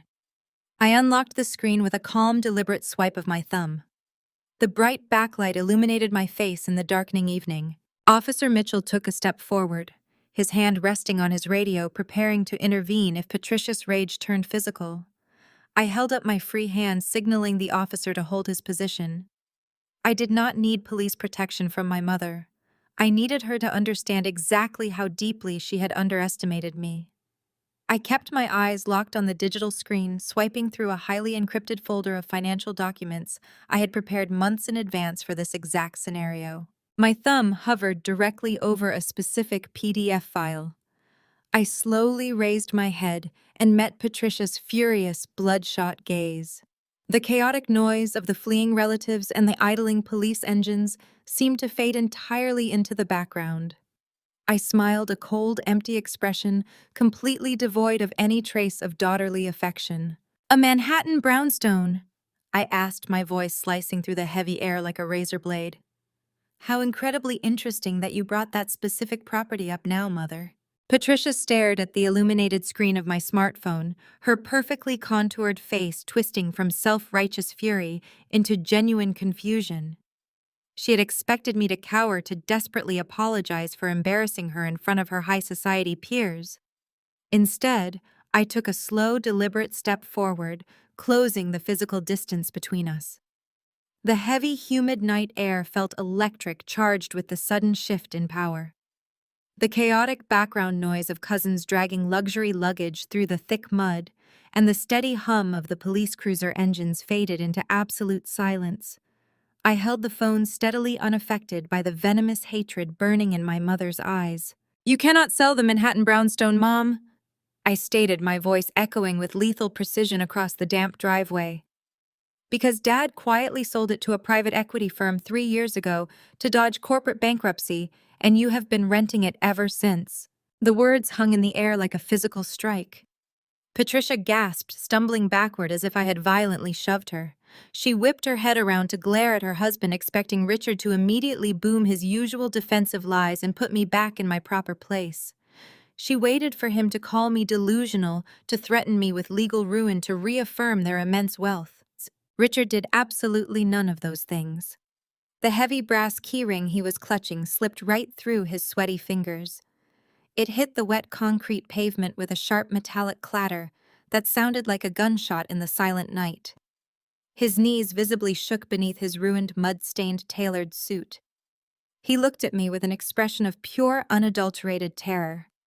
The mighty patriarch, the man who had ruthlessly mocked my career and demanded absolute perfection from everyone around him, was completely collapsing under the weight of his own massive financial deception. He had hidden this desperate failure from his wife to maintain his fragile ego, and now his ultimate secret was exposed. "Care to guess who owns that private equity firm?" I asked, my voice carrying clearly over the gentle evening breeze. Patricia opened her mouth, but no sound emerged. Her eyes darted wildly between my calm face and Richard's trembling frame. The terrifying truth was rapidly sinking into her mind. The golden illusion she had worshipped her entire life was entirely fabricated. She looked at Brittany, whose catastrophic financial mistakes had started this downward spiral, and then she looked back at me. "It is me," I revealed, delivering the fatal blow with unflinching eye contact. "I own Vanguard Equity. I purchased your debt when no traditional bank would touch your rapidly failing portfolio. I own the brownstone. I am your landlord." "That is a complete lie!" Patricia finally shrieked, her voice cracking with desperate, frantic denial. "You could never afford a property in that exclusive zip code. You are completely making this up because you are bitterly jealous of your sister. Richard, tell her she is lying. Tell her right now." Richard remained perfectly silent, his eyes glued to the muddy driveway. He could not look his wife in the eye. He could not look his favorite golden child in the eye. He knew exactly what he had signed. I did not waste my breath arguing with a woman who had spent 33 years denying my reality. Instead, I tilted my phone screen toward her, displaying the crisp, legally binding digital lease agreement bearing her husband's frantic digital signature. I scrolled slowly down the bright screen, bypassing the massive monthly rental amounts and strict financial penalties he had agreed to in his desperation. I stopped specifically on page 14, highlighting a heavily bolded section of the contract. When Dad came to my firm begging for a discreet buyout to save his fragile pride, I made sure my corporate lawyers drafted a very specific ironclad tenant agreement. I explained, maintaining a tone of absolute chilling calm. I knew exactly how volatile this family could be. I knew how quickly you resorted to verbal abuse and intimidation when things did not go your way. So I included a mandatory morality clause. Patricia stared at the bold text, her eyes darting back and forth across the legal jargon. Her perfectly manicured hands began to tremble violently as she read the stipulations. The reality of her total vulnerability was finally breaking through her impenetrable arrogance. She reached out a shaking hand, her fingers grasping uselessly at the humid air as if she could somehow stop what was happening. "Per the strict morality clause in your lease," I recited from memory, my voice dropping an octave to ensure maximum impact. "Any police involvement, harassment, or violence toward the landlord results in immediate termination of the contract." I slowly shifted my gaze from my terrified mother to the imposing figure of Officer Mitchell standing a few feet away. The veteran policeman was watching the exchange with professional detachment, his hand resting securely on his radio. He had already witnessed the harassment. He had already documented the criminal trespassing. He had already intervened in the attempted physical assault by Kendrick. Every single condition of the morality clause had been blatantly publicly violated on my front lawn by the people who claimed to be my superiors. Patricia realized it at the exact same moment. She looked at the police cruisers, then at the mud covering her shoes, and finally at the glowing screen of my smartphone. The color completely drained from her face. She opened her mouth to beg to plead for mercy from the daughter she had always treated like absolute garbage. I did not flinch. I did not offer a comforting smile. I simply pressed my thumb against the bottom of the digital screen. I hit send. The police report from this altercation was just filed, I announced, sliding the smartphone back into the pocket of my jacket. Your eviction notice was emailed. You are officially homeless as of 5 p.m. today. Patricia stared at her phone, her eyes widening in absolute horror as the digital eviction notice materialized in her inbox. The unmistakable ping of an incoming email echoed loudly in the damp night air, followed by a synchronized chime from Richard's pocket. The devastating reality of their new status washed over them. They were entirely stripped of their lavish Manhattan sanctuary, publicly humiliated and officially homeless. The elite socialites and wealthy investors who had accompanied them on this disastrous trip began whispering furiously among themselves, casting nervous, judgmental glances at the fallen patriarch and his crumbling dynasty. The pristine reputation my parents had spent 40 years ruthlessly building was evaporating in front of a live, captive audience. Kendrick could sense the rapidly shifting tide. The powerful tech CEO who had built his entire identity on projecting absolute dominance and unshakable financial superiority realized that standing next to his disgraced in-laws was actively damaging his own pristine brand. He needed to immediately seize control of the narrative before his VIP investors lost faith in his judgment. Kendrick squared his broad shoulders, adjusted the lapels of his mud-splattered designer jacket, and stepped deliberately in front of Patricia. He puffed out his chest completely, ignoring the flashing police lights illuminating his arrogant face. "So what?" Kendrick scoffed, his voice dripping with absolute contempt as he tried to save face in front of his audience. "You think evicting them makes you some kind of mastermind? You think you have won because you own a single piece of Manhattan real estate? It does not matter. They can come live in my $10 million mansion in the Hamptons. We have 3 guest wings that are bigger than this entire property." Kendrick turned slightly, ensuring his VIP investors could hear every single word of his triumphant boast. He gestured dismissively in my direction, a cruel, mocking sneer twisting his features. "My company Apex Solutions officially IPOs next week," Kendrick loudly proclaimed. "We are launching with a starting valuation of $2 billion. I will buy Richard and Patricia a new brownstone just to serve as a storage closet for our excess luggage. We wipe our shoes with money like yours. You are nothing but an insignificant blip on our radar." The sheer blinding arrogance of his statement hung heavily in the humid air. Patricia let out a shaky breath of relief, instantly clinging to her wealthy son-in-law as her ultimate savior. Brittany perked up a smug, triumphant smile, returning to her perfectly contoured face.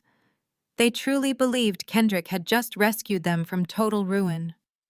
They believed his immense corporate power would shield them from the consequences of their actions. I looked directly into Kendrick's smug, arrogant eyes. I did not scream. I did not defend my wealth or justify my position. Instead, I laughed. The sound was dark, chilling, and completely devoid of any humor. The cold, calculated sound cut straight through the tension, instantly silencing the murmuring investors. My laughter unnerved Kendrick. His confident sneer faltered for a fraction of a second. He shifted his weight uncomfortably against the wet pavement, entirely unsure of how to process my total lack of intimidation. "Apex Solutions." I repeated, letting the name of his beloved company roll off my tongue with lethal precision. "That is a very impressive valuation, Kendrick. But tell me, are we talking about the same Apex Solutions currently covering up a massive illegal data breach of 4 million active users?" The silence that followed was absolute. It was the kind of profound, suffocating quiet that occurs right before a massive explosion. The whispering among the elite investors instantly ceased. Several of them physically stiffened their heads, snapping toward Kendrick with expressions of sudden intense alarm. In the corporate world, a data breach before an initial public offering was the ultimate kiss of death. It was a scandal that destroyed entire empires overnight. Kendrick physically recoiled, as if he had been struck by lightning. The arrogant, untouchable tech billionaire instantly vanished. His jaw dropped open, and the color drained completely from his face, leaving his skin a sickly pale gray. He opened his mouth to formulate a denial to scream that I was lying, but his vocal cords completely paralyzed. I took a slow, deliberate step forward, refusing to let him break eye contact. The air between us felt charged with lethal electricity. Yes, I continued, my voice echoing clearly across the driveway to ensure every single investor heard the devastating truth. The same Apex Solutions that deliberately failed to notify their consumer base about the compromised security protocols. The same Apex that secretly hired a ghost crisis public relations firm for $2 million in untraceable corporate funds. You authorized that massive payment to systematically bury the scandal and hide the illegal breach from the Securities and Exchange Commission before your precious IPO launches next week. The reaction from the VIP investors was instantaneous and catastrophic. Two men in expensive suits immediately pulled out their cell phones, stepping frantically away from Kendrick as if he were highly contagious. They began dialing their corporate attorneys, their faces pale with panic. Kendrick had just implicated them in a massive federal crime. The SEC did not take kindly to hidden data breaches, and any investor tied to the fraudulent IPO was about to face devastating federal scrutiny. The golden ticket they thought they had secured was actually a one-way ticket to federal prison. Kendrick staggered backward. His knees visibly shook beneath his tailored trousers. The impenetrable armor of his massive wealth and corporate dominance dissolved completely, leaving behind a terrified, broken man who realized his entire life was about to implode. He looked at the investors scrambling to distance themselves from him. He looked at the flashing lights of the police cruisers. Finally, he looked back at me, his eyes wide with sheer, unadulterated terror. He raised a trembling hand, pointing a shaking finger in my direction. "How?" Kendrick stammered, his voice breaking into a pathetic, breathless whisper. "How do you know about the shadow firm?" Kendrick's pathetic, stammering question hung heavily in the thick, humid air, completely and utterly destroying whatever residual authority he thought he possessed. His panicked eyes darted frantically around the dark driveway, desperately searching for a lifeline that simply did not exist. He looked at the flashing red and blue police lights, then at the horrified faces of the billionaire investors he had brought along to witness my supposed humiliation, and finally back to me. His chest heaved as he struggled to draw breath. I let the absolute silence stretch, forcing him to drown in his own mounting terror before I finally answered. "Because I am the CEO of that shadow firm," I stated, my voice ringing out with lethal clarity.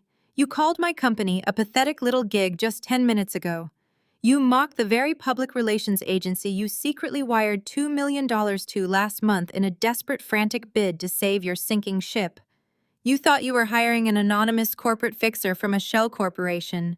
You never bothered to read the actual names on the incorporation documents you signed." Kendrick stumbled backward, his expensive leather shoes sliding in the thick mud. He shook his head violently from side to side, his mouth opening and closing like a suffocating fish. He was trying to process the magnitude of the trap he had blindly walked into. "My firm holds the highly classified non-disclosure agreement, keeping you out of federal prison." I continued, stepping closer to him, entirely unfazed by his physical panic. "We hold the encrypted servers containing every single internal memo, every panicked email, and every directive you personally issued instructing your engineering team to illegally cover up the massive data breach of 4 million active users." "You were safe," I added, maintaining a tone of chilling professional detachment. "As long as you adhered to the strict legal parameters of our corporate contract, your dirty little secret remained perfectly secure behind our encrypted firewalls. But my agency has an incredibly strict, non-negotiable client ethics clause built into every single contract we execute. Kendrick grabbed his own hair, his perfectly styled gelled locks falling in chaotic strands across his forehead. He knew exactly what was coming.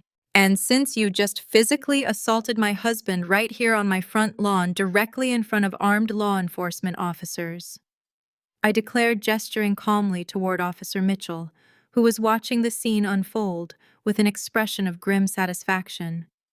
You explicitly and undeniably violated that standard client ethics clause. You breached the contract, Kendrick. The confidentiality agreement is completely null and void as of 5 minutes ago. The collective reaction from the driveway was instantaneous and brutal. The VIP investors, the same men who had swaggered onto my property, treating me like an insignificant peasant, erupted into a frenzy of panicked action. A tall man in a tailored silver suit practically sprinted toward his idling limousine, ripping his smartphone from his pocket. He began shouting frantic orders to his financial team, demanding they immediately pull all capital investments from Apex Solutions. Beside him, a venture capitalist furiously tapped away on a tablet, desperately canceling pending wire transfers that were meant to fund Kendrick's fraudulent initial public offering. They were jumping off the sinking ship with terrifying speed. In the corporate world, an SEC investigation into a hidden data breach was toxic. Associating with a CEO facing federal fraud charges meant financial suicide. Within a matter of seconds, the $2 billion valuation Kendrick had bragged about evaporated into nothing but worthless imaginary numbers. He was watching his entire empire burn to the ground in real time. Brittany finally realized the absolute gravity of the situation. Her perfect manicured hands flew to her face, a piercing shriek escaping her throat as she watched the billionaire investors physically abandon them. She lunged forward, grabbing Kendrick's mud-splattered jacket, shaking him violently. She demanded he fix it, demanded he stop the investors from leaving completely incapable of processing that the endless flow of corporate wealth had just been permanently severed. She was not just losing her inheritance today. She was losing the golden goose she had married. Kendrick violently shoved her away, utterly indifferent to his wife's sudden panic. He dropped to his knees right there in the deep, muddy sludge of my driveway. The mud soaked through his expensive trousers, staining the fabric, but he did not care. The arrogant sneer that had defined his entire existence had vanished entirely, replaced by sheer, unadulterated terror. He looked up at me, his eyes wide and completely bloodshot, tears of pure desperation spilling down his cheeks. "Please!" Kendrick begged, his voice cracking into a pathetic, high-pitched whine. "Please, Natalie, I will give you anything. I will give you half the company. I will transfer $50 million to your account right now. Just reinstate the non-disclosure agreement. If the SEC finds out about the breach, they will not just cancel the public offering. They will send me to a federal prison. Please, Natalie, I am begging you. You absolutely cannot do this to me." I looked down at the pathetic, sobbing man currently kneeling in the cold dirt. I felt absolutely no sympathy for him, nor for the screaming woman beside him, nor for the horrified parents watching their entire legacy crumble into dust. They had spent their entire lives trampling over anyone they deemed beneath them, perfectly comfortable, destroying lives to elevate their own status. They had tragically mistaken my long silence for permanent weakness, and my quiet patience for absolute total submission. I slowly raised my smartphone one final time, the bright glowing screen illuminating the absolute total devastation now permanently etched across his pale, sweating face. David just automated the unredacted data breach report directly to the SEC. I stated smoothly, my voice devoid of any warmth or mercy. "Say goodbye to your IPO, Kendrick. You will be lucky if you only get 10 years. The last of the VIP investors did not even bother to offer a parting word. Tires screeched violently against the wet asphalt as the fleet of black luxury town cars and limousines accelerated down the long driveway, desperate to put as much physical and legal distance between themselves and Kendrick as humanly possible. Their taillights bled into the dark, humid night, carrying away the absolute last shred of his $2 billion empire. Kendrick stared at the empty space. The horrific reality of federal prison and the immediate vaporization of his ungodly wealth slammed into him simultaneously. His breathing turned ragged. He clutched his chest, his impeccably manicured fingers digging fiercely into the lapels of his mud-stained designer jacket. He gasped for air that his lungs suddenly refused to process. His knees buckled completely. The mighty tech titan, the man who had just proudly bragged about wiping his shoes with my money, collapsed heavily onto the manicured lawn. He curled into a pathetic, trembling ball in the cold dirt, openly weeping as a full-blown panic attack seized his entire body. Officer Mitchell did not offer him a single ounce of sympathy.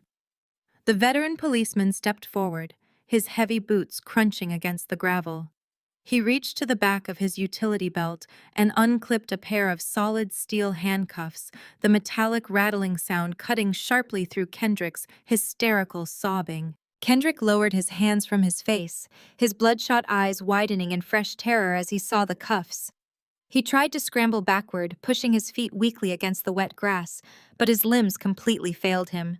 "You are under arrest for assault and battery." Officer Mitchell stated his commanding voice, leaving absolutely zero room for negotiation or debate. "You deliberately and maliciously struck a man on this property earlier this evening. Stand up and place your hands behind your back immediately." Kendrick could not stand. Officer Mitchell firmly grabbed him by the shoulder, hauling the blubbering billionaire to his feet before swiftly wrenching his arms behind his back. The sharp mechanical click of the handcuffs locking into place echoed across the driveway, securing his absolute downfall. Brittany stood a few feet away, her mouth hanging wide open in pure, unadulterated horror. She looked at her husband, the man she had married strictly for his massive wealth and societal power, now restrained like a common criminal in the mud. Instead of rushing to comfort him, her shock rapidly morphed into vicious, self-serving rage. She lunged forward, her face contorted with absolute fury. "You stupid, arrogant fool!" Brittany screamed, her voice cracking into a shrill, hysterical pitch. "You ruined everything. You lied to me about the company. You lied about the money. You are going to prison and leaving me with absolutely nothing. You are worthless." Kendrick did not even have the breath left to mount a defense against his furious wife. His chest heaved as he simply stared blankly. He weakly tried to respond, but Officer Mitchell was already marching him toward the back of a waiting police cruiser. The heavy door slammed shut, trapping the disgraced CEO inside the cramped, unglamorous cage, completely cutting off his desperate apologies. The flashing red and blue lights illuminated the utter destruction of my entire biological family. A second pair of police officers had already flanked Richard and Patricia, enforcing the trespassing ultimatum with uncompromising efficiency. The mighty patriarch and his flawless society queen were being physically escorted off the premises. They had spent 40 years ruthlessly building a pristine, untouchable empire based entirely on lies, manipulation, and the cruel exploitation of their own daughter. Now they were being marched down my driveway, like vagrants completely stripped of their fake wealth and their stolen dignity. Patricia was crying hysterically, her heavy makeup running in dark, messy streaks down her pale, heavily powdered cheeks. She clutched her ruined designer handbag against her chest, sobbing uncontrollably as the cold reality of her new homeless status finally crushed her arrogant spirit. Richard stumbled beside her, his shoulders slumped in total defeat. He stared blankly at the wet pavement, a completely broken man who had just lost his house, his fortune, and his carefully curated legacy in a single devastating evening. The cousins and uncles who had always bowed to his financial supremacy were already gone, having fled the scene the second they realized the money had dried up. I stood motionless on the damp concrete, watching them walk away. For 33 years, I had craved their validation. I had quietly accepted their cruelty, desperately hoping that if I just shrunk myself enough, if I just accommodated their endless demands, they might finally love me. I had funded their extravagant lifestyle in secret, sacrificing my own peace of mind to maintain their fragile, toxic illusion. But as I watched them disappear into the shadows at the end of the long, muddy driveway, I felt absolutely nothing. No regret, no guilt, no lingering desire to save them from the consequences of their own horrific actions. The vulnerable, desperate woman who had begged for their approval had completely died the moment they chose their own pride over my suffocating infant. The chaotic noise of the police cruisers and Brittany's continued screaming faded away as I walked purposefully toward the rear bumper of the waiting ambulance. David was sitting inside, holding Lily securely in his arms. My husband looked up at me, his bruised face breaking into a soft, relieved smile. The paramedics had already stabilized Lily, her breathing finally clear and steady, the terrifying crisis expertly managed. The paramedic closed the heavy ambulance doors, shutting out the flashing strobe lights and the bitter wailing of my former family. Simultaneously, the automated security system I had installed triggered its final command. I turned my back on all of them, stepped into the ambulance with David and Lily, and the heavy metal shutters of the beach house slammed shut once more, locking the toxicity out forever. The fallout was incredibly swift and absolutely merciless. Within 72 hours of the catastrophic driveway confrontation, Apex Solutions officially filed for Chapter 11, bankruptcy. The highly anticipated $2 billion initial public offering completely vanished, replaced by a massive aggressive investigation launched directly by the Securities and Exchange Commission. Kendrick did not just lose his prestigious company, he lost his freedom. Federal agents formally indicted the disgraced tech titan on multiple counts of corporate fraud and deliberate obstruction of justice. The national news networks gleefully broadcasted aerial footage of Kendrick being escorted into a federal courthouse wearing a bright orange jumpsuit, his hands heavily shackled in front of him. The arrogant, untouchable billionaire who had ruthlessly mocked my family was now facing 15 years in a maximum security federal penitentiary. His pristine, dominant reputation was entirely shredded, permanently replaced by a legacy of pathetic, desperate criminal failure. The destruction of my biological parents was equally absolute and utterly humiliating. The lavish Manhattan brownstone, the ultimate symbol of their high society dominance, was swiftly seized by the bank. The luxurious property went to a private auction less than 3 weeks later, purchased by an investor who completely erased 40 years of Patricia and Richard's carefully curated upper-class history.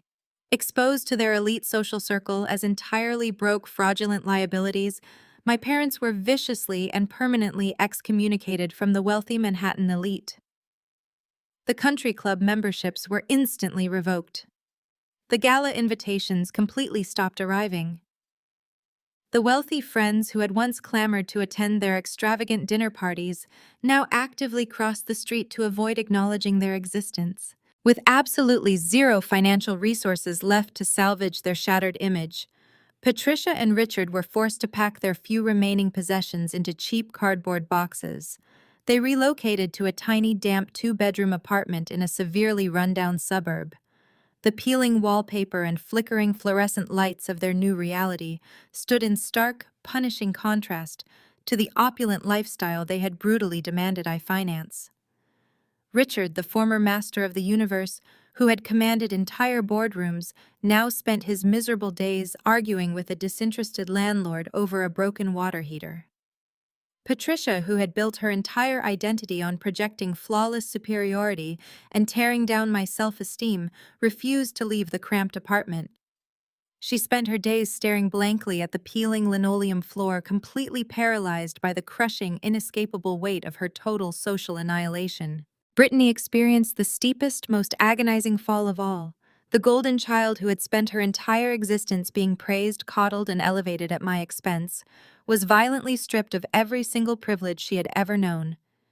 Kendrick's heavily frozen assets left her completely destitute, drowning under a massive mountain of mounting legal fees and aggressive creditor lawsuits.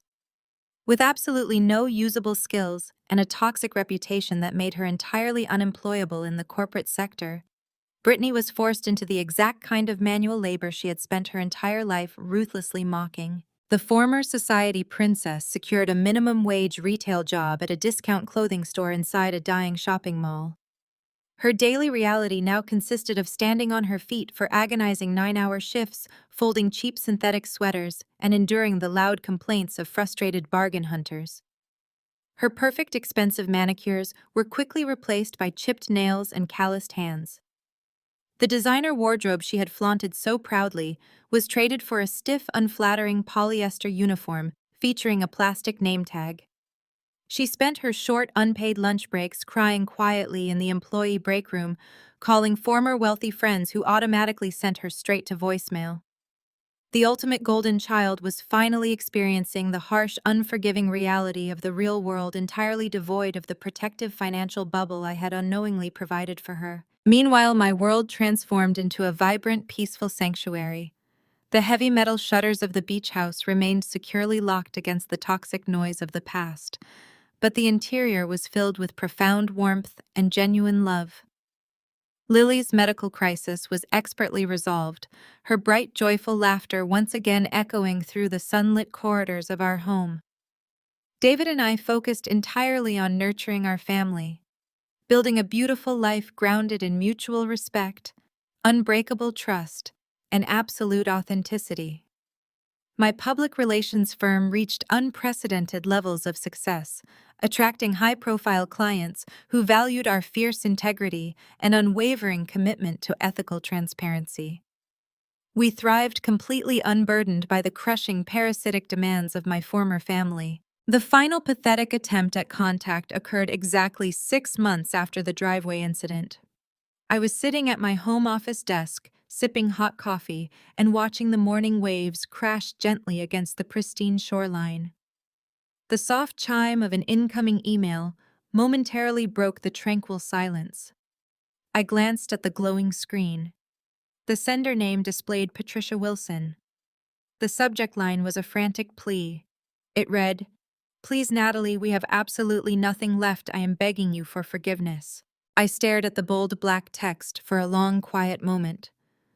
I imagined Patricia sitting in her cramped, miserable apartment, typing those desperate words, finally realizing that the daughter she had mercilessly tortured was her only remaining lifeline. I visualized the absolute panic driving her fingers across the cheap plastic keyboard.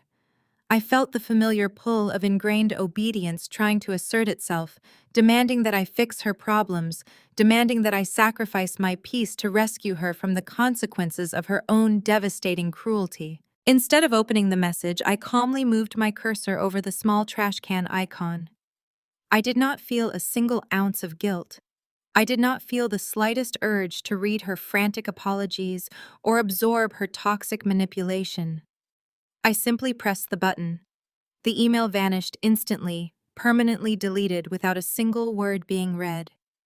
I closed my laptop, smiled at the beautiful ocean view, and walked upstairs to embrace my wonderful husband and daughter. Closing that laptop lid felt like severing the final fraying thread tethering me to a lifetime of abuse. The definitive click of the machine shutting down echoed in the quiet room, sounding remarkably like a lock clicking into place. I walked up the hardwood stairs, my bare feet making no sound, and with every step, the phantom weight I had carried on my shoulders for 33 years simply dissolved. I did not look back. I did not wonder about the contents of that deleted email. I simply let them go. 6 months passed, replacing the bitter, freezing chaos of that horrific winter night with the golden restorative warmth of a late July afternoon. The transition of time worked like a cleansing tide, washing away the residual grime of my former biological family and leaving behind a pristine, untouched canvas.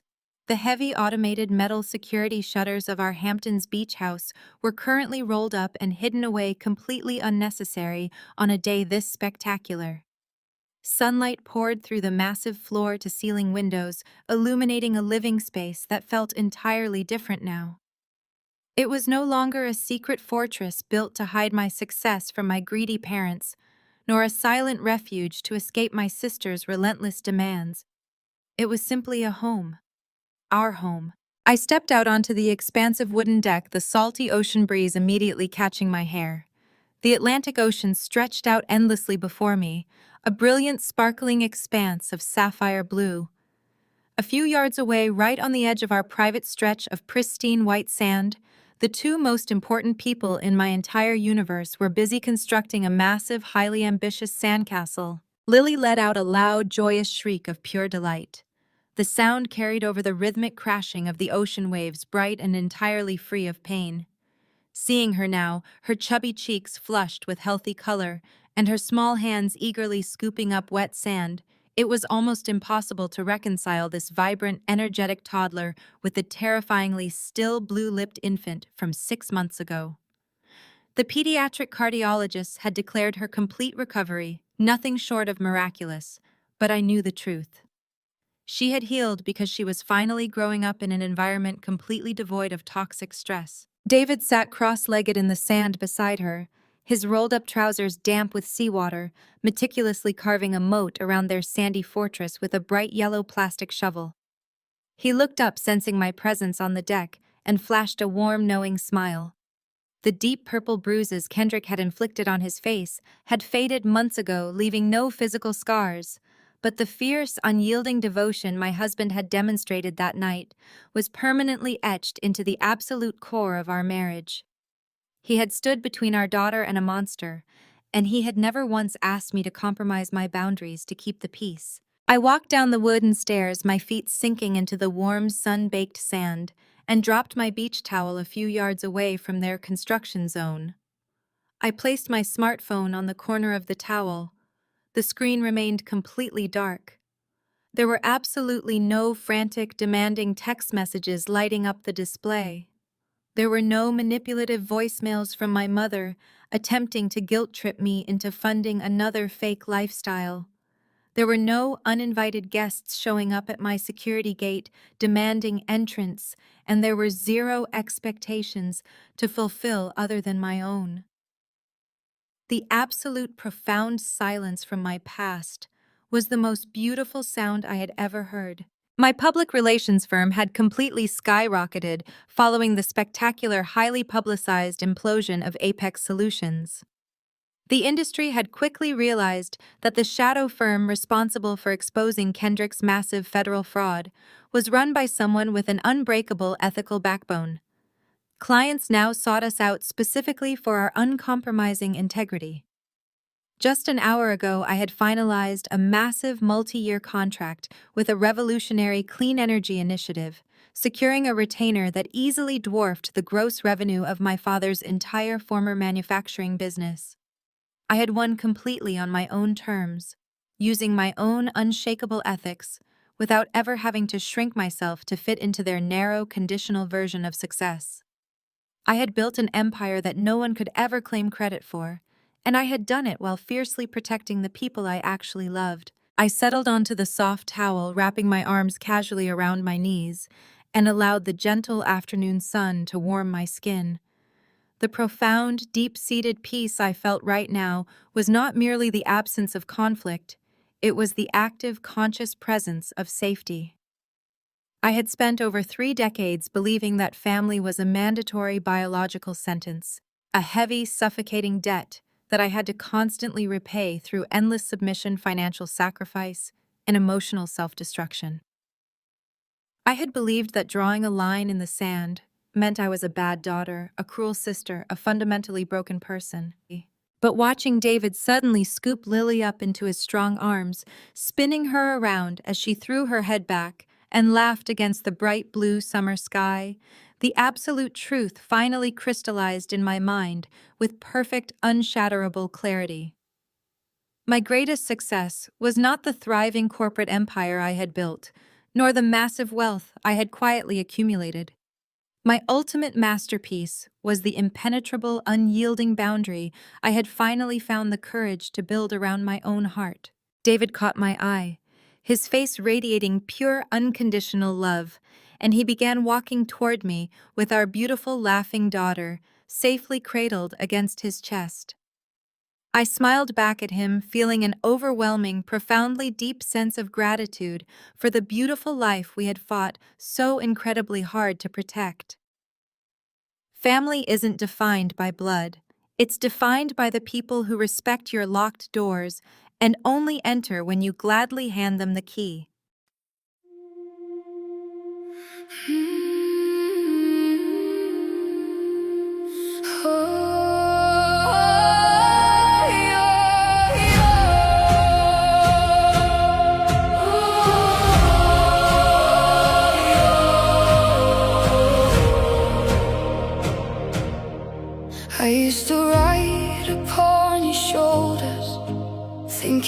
you could touch the sky.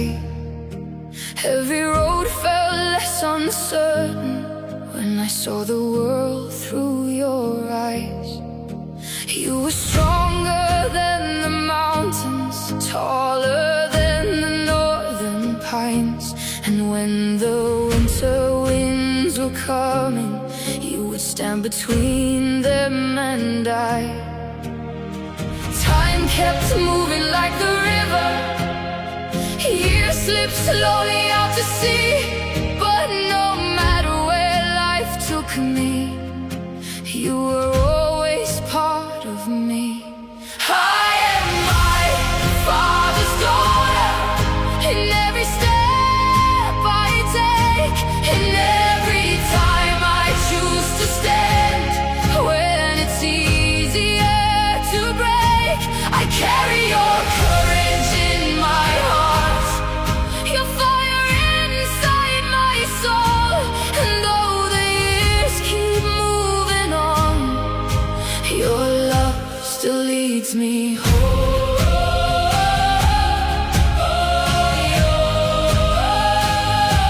You taught me strength is not in power, but in kindness when it's hard.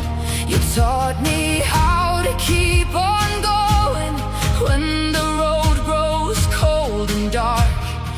Every lesson, every story, every laugh around the flame lies within me like an echo, calling softly through my name. And when I face my greatest battles, when I feel I can't go on, I can hear your voice beside me saying, child, you're stronger than you know.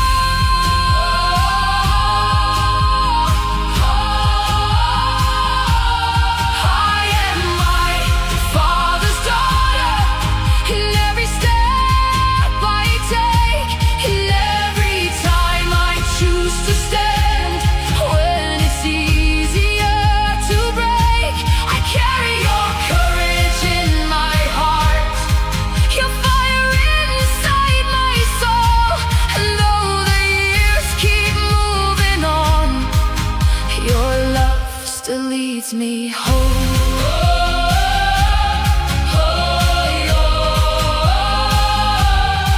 One day the snow will cover footprints, one day the fire will burn low. But the things a father gives his daughter are the things that never go. Not the gold or not the stories, not the battles that he won, but the quiet way he loved her and the woman she becomes. I am my father's daughter, and I always will remain. Through every triumph, every